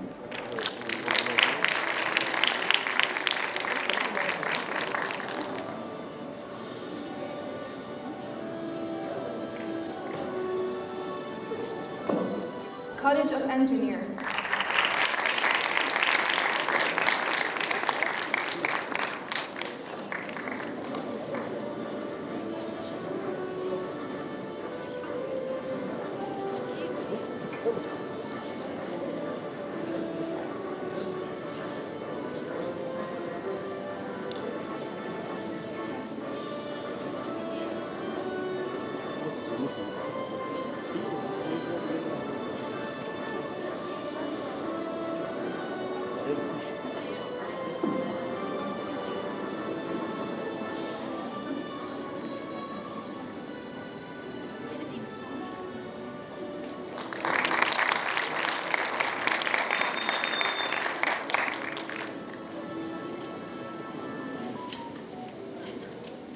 College of Engineering.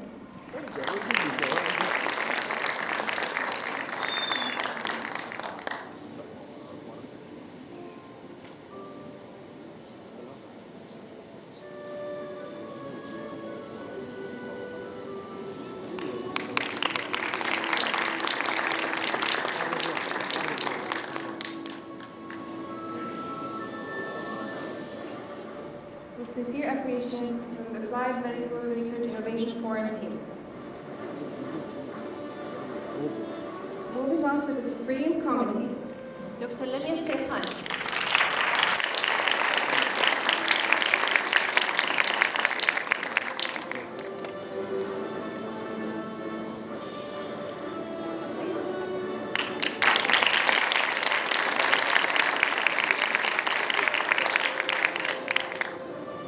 دكتور أحمد الغامدي.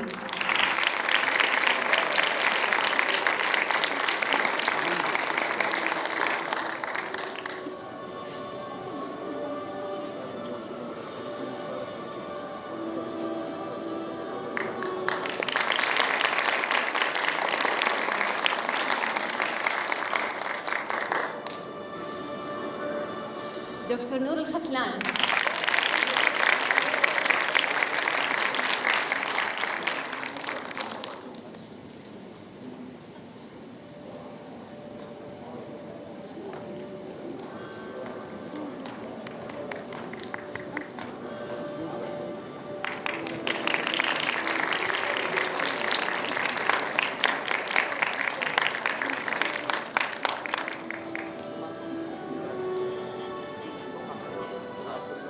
دكتور هند البرادني.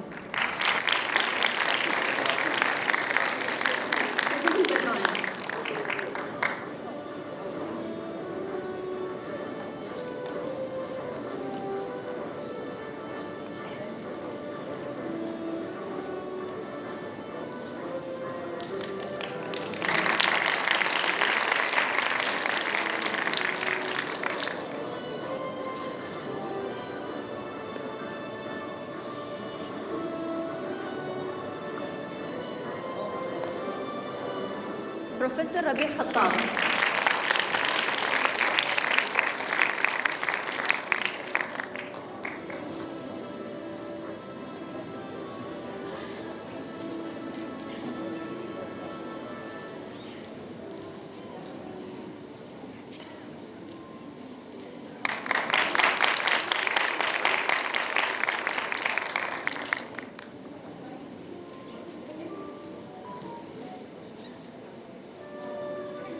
دكتور هاجر المعجل.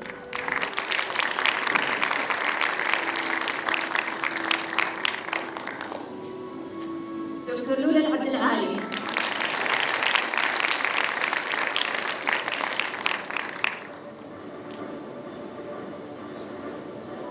مستر منير العنبي.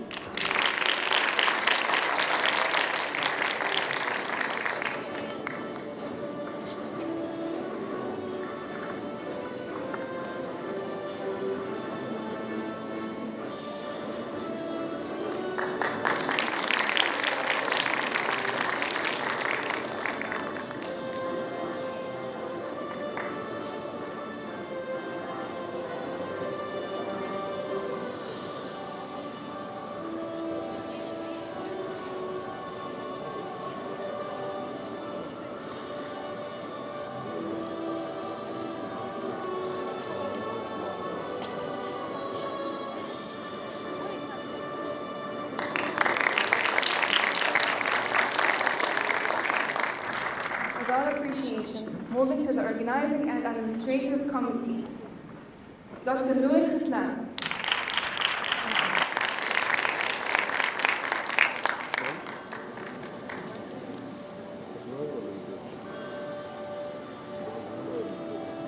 Ms. Sara Rateshan.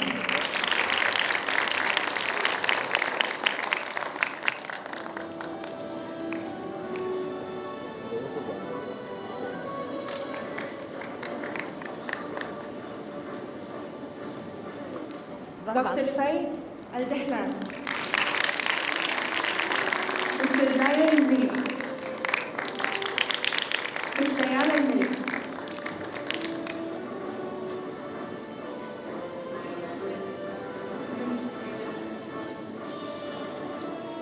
Miss Noura Naim.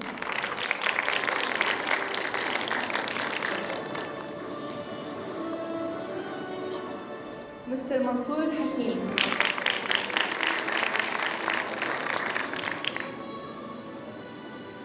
Mr. Jose Navarrosa.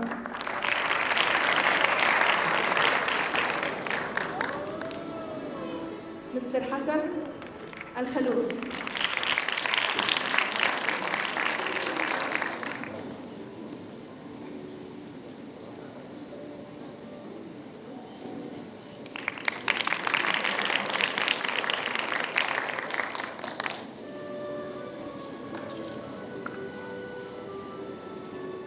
We now move to the Visitor and Public Related Committee.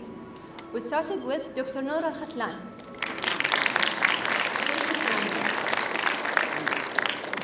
Ms. Mishal Al-Khamis.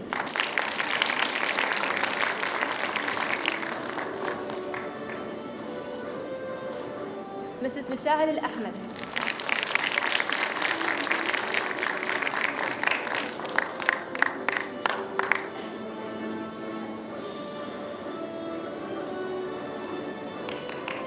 Mrs. Jamila Al-Mahmoudi.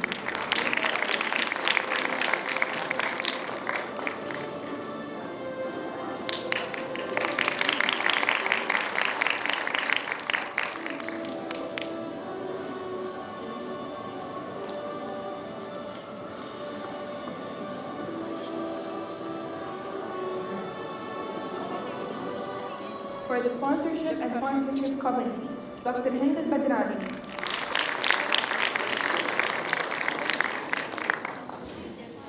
Mrs. Maryam Al-Habib.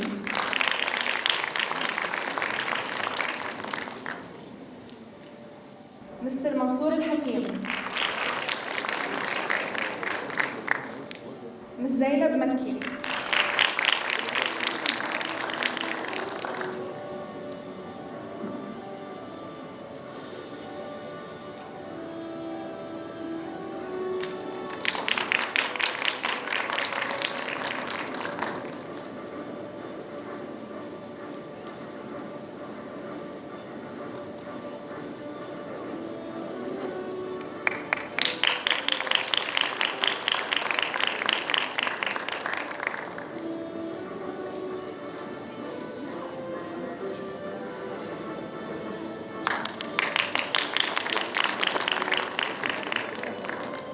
Professor Rabil Khattab.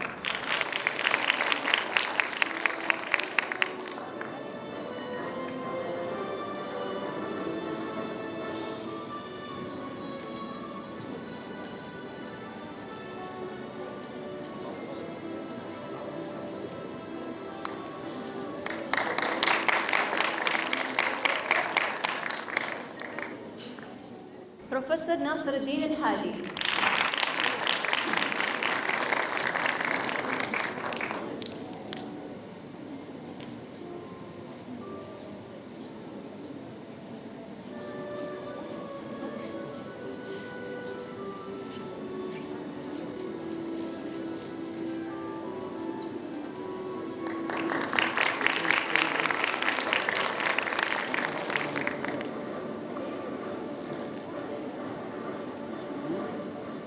دكتور فاتح عبد الحي.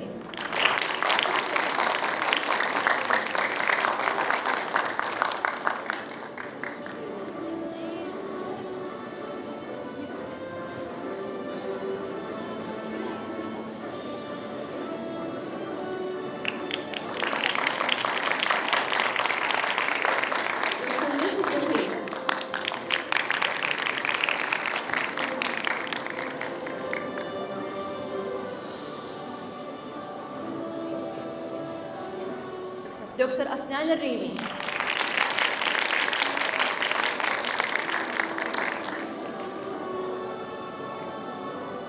دكتور عايشة الثنيان.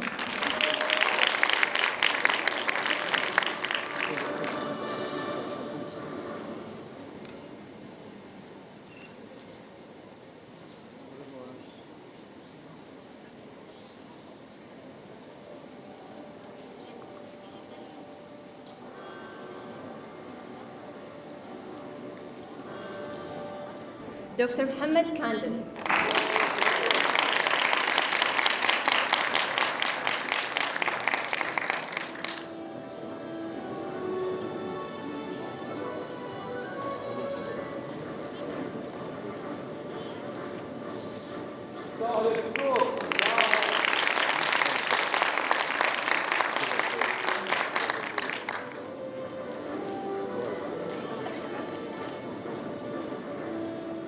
Poster and Exhibition Committee, Dr. Hajar Al-Marji,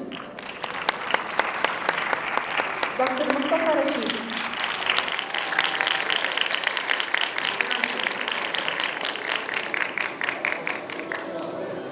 Mrs. Marwa Shammari,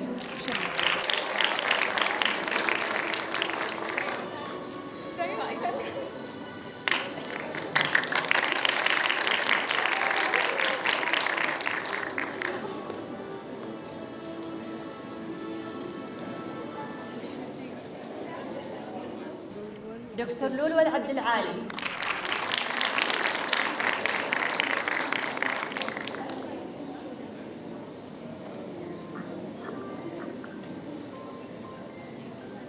مس مروة السعيد. سيد.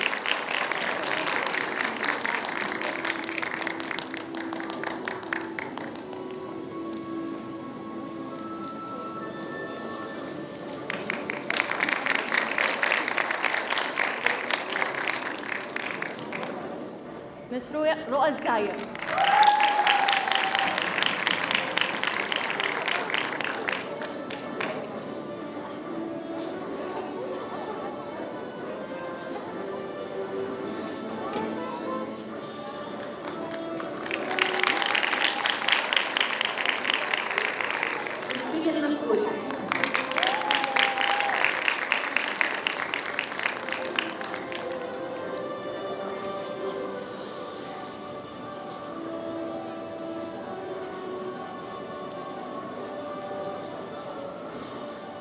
Volunteer Committee, Mr. Munir Al-Amri,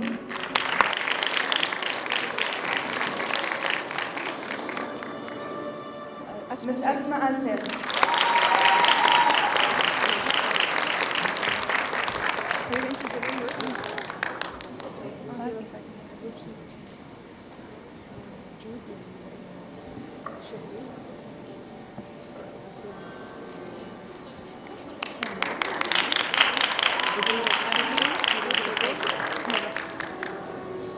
ويب تيم مس جود الشهري.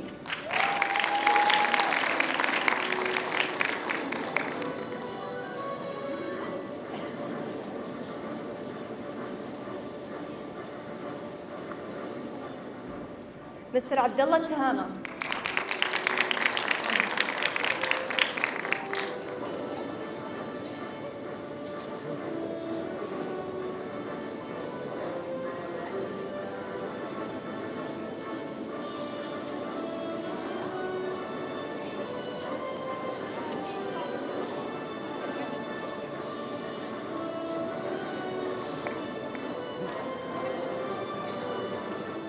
مستر عبد الله التامة.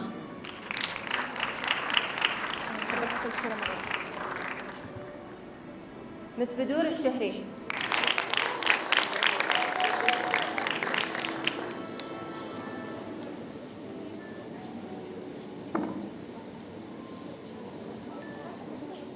مس خلود العتيبي.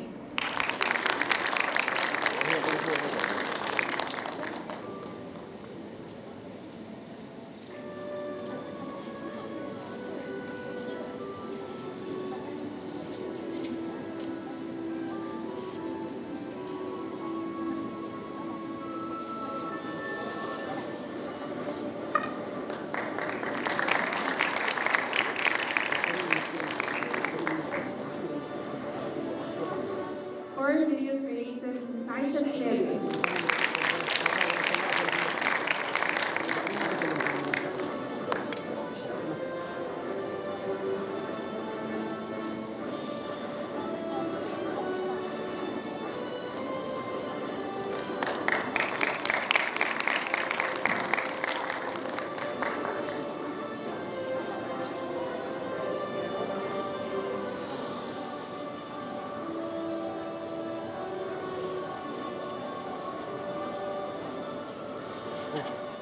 Strategic Support, Mohammed Al-Douhi.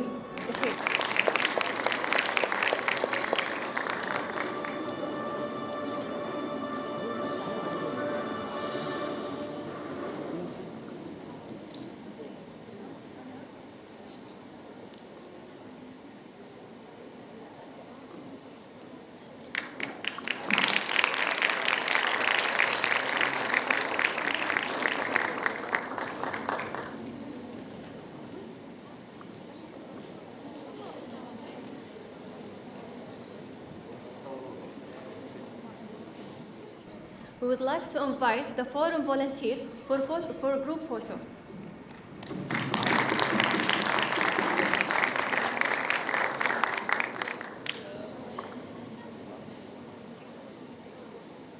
رياض الخالدي، لولو المنصور، نرى بدغيش، مروة البحراني، مجتبى السالم.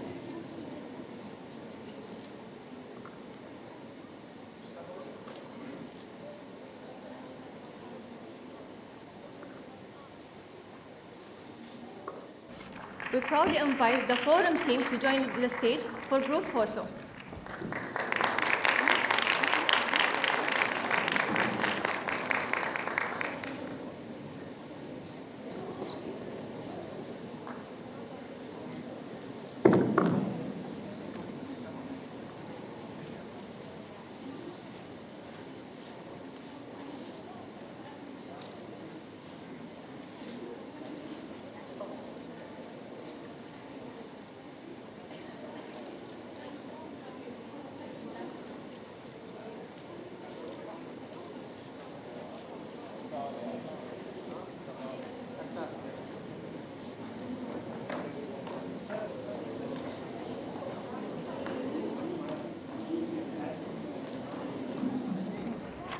We would like to invite the forum volunteer and the forum team for group photo.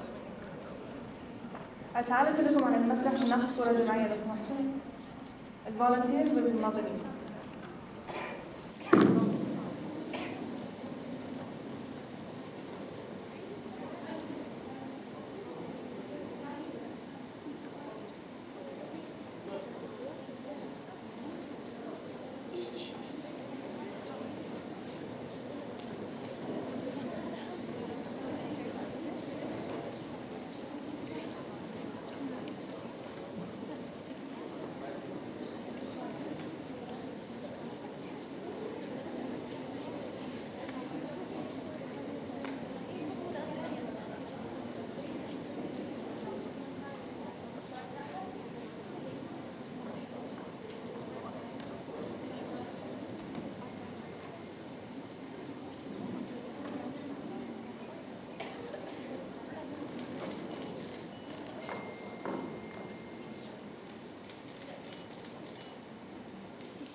Thank you so much for your hard work and efforts. We now move to the second workshop for today's.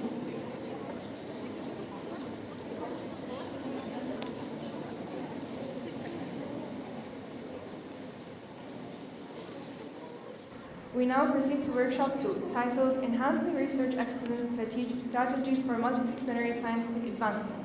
This workshop will be facilitated by Dr. Hayat Al-Mashkab, Manager of the Research Office at Johns Hopkins Aramco Healthcare.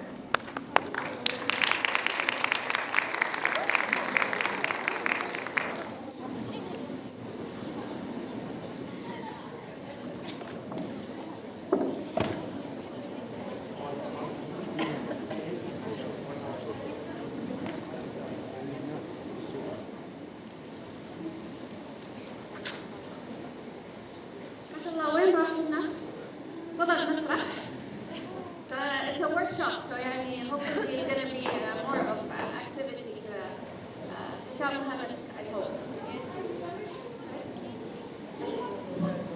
طيب, may I ask who here attended a lecture from me before? لا؟ ما في؟ بس 3 أوكي حنان. قاعدة بعيد يا حنان. Okay, so I'm gonna ask first. البداية I'm gonna ask for those who attended for me to encourage those who did not attend to be active and participate معنا. Who here is doing research currently?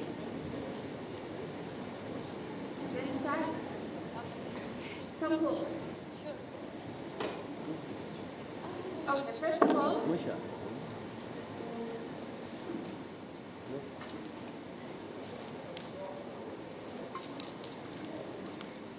in this presentation, we'll start with what is a foundations of research excellence, definition of excellence, importance of multidisciplinary projects or teams, what are the current trends in research في جاها, and then we have 4 strategies for multidisciplinary advancements, a simple exercise, and then some real-life example.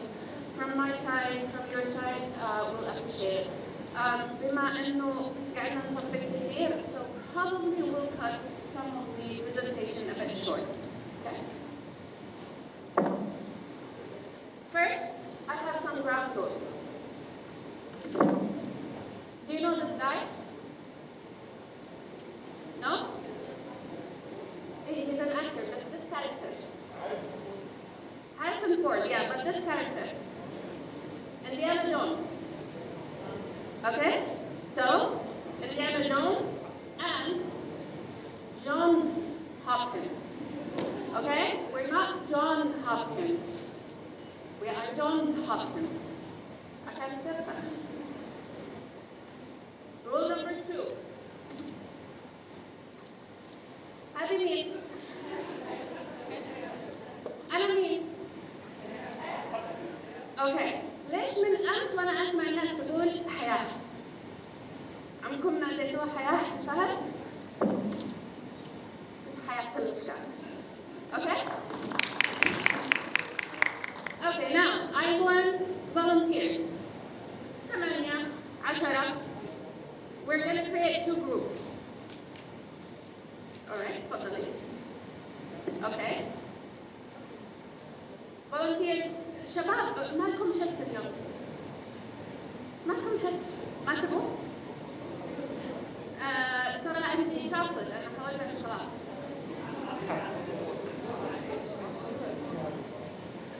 ما حطقطق عليكم. ها؟ أوه لا ما في نطنطة. It's activity and research and stuff. So ما في نطنطة. قد سويتها من قبل، أنا خليت الناس تنطط. Okay. Volunteers, تفضلوا at least يعني كذا في الصف الأول. الشباب هربوا. الشباب هربوا. Okay. هتقعدوا هنا؟ You're volunteering? Careful. تعال. أبغى like 8 at least عشان أقسمكم جروبين.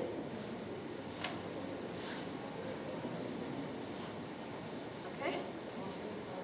يلا.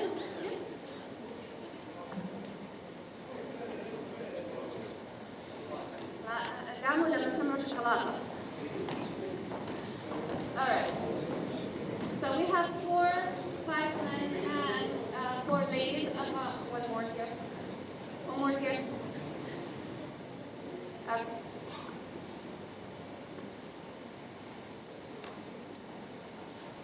Hello. Just stand here.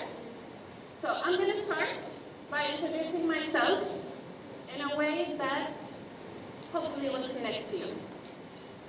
I'm Saudi, with a hint of cedar, born in the 80s. Woo! جيل طيبين. أيوة. Okay. The definition of an area is school 8th, 3rd, 10th. مين يعرف ايش يعني؟ ابتدائية الثامنة، متوسطة الثالثة، والثانوية العاشرة. Okay? Bachelor degree from KFU, aka DU, aka IAU. Okay? بس يعني أنا مو مرة قديمة. Okay? Masters and PhD from Ulster University. في Northern Ireland, UK. And then I work out because, of course, it's nice to be fit, but also it's even nicer to be safe for everyone's safety. I play video games because some things cannot be outgrown. My hobbies, I used to draw and paint and stuff, and then I became a mom. And then my hobbies became driving my daughter to her hobbies. Okay? Now, I want the volunteers to introduce themselves and your background. I'm Roman Klejan, clinical application specialist بالكمال الوكيلة سيمنز. كارد تكنولوجي graduate. سابقا كنت درست الكلية 2024.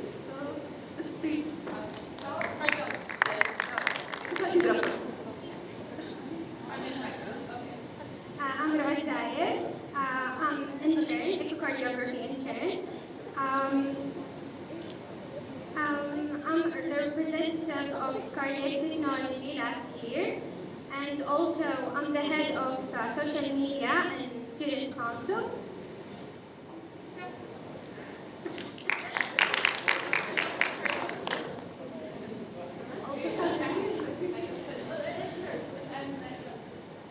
I'm Bella Dolby, in the second year of cardiac technology. I'm also نائب رئيس قسم التقنية.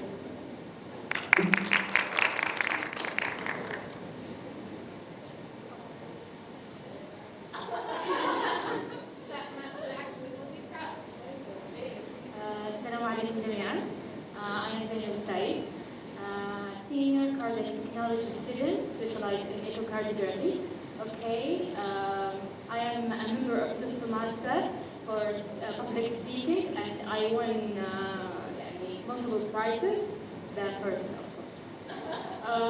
Also, I can draw, okay, I can write literature, and I have my own business named Masaha.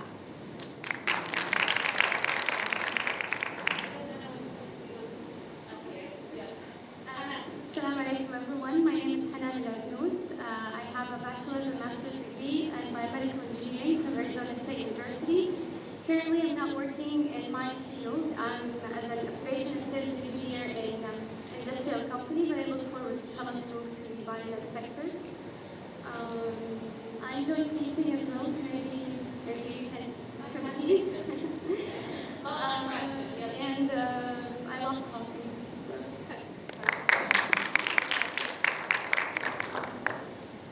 Assalamu alaikum. My name is Abdallah.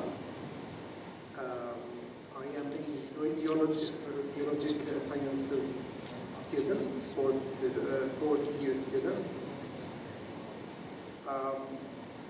My hobbies, what I play, my hobbies are almost the same thing. Admiring the sky through telescope, and that's it. Assalamu alaikum. I am Mohammed Badnan Lascos, therapy physical therapist. And my hobbies are playing video games and working out also. Yes. Assalamu alaikum. My name is Mohammed Nakhli. I'm a senior physical therapy student and vice captain or vice head of PT team at Campus Club. السلام عليكم. اسمي هاشم الشهاب. أنا طالب الأشهر.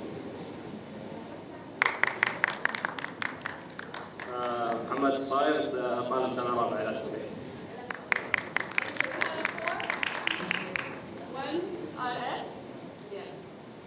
4 cardiology, and one by minute. Like, stay around. Okay?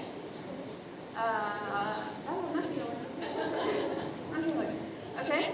So I'm just going to introduce, we'll talk a little bit about excellence in research and some strategies, and then we will have a small exercise for both groups.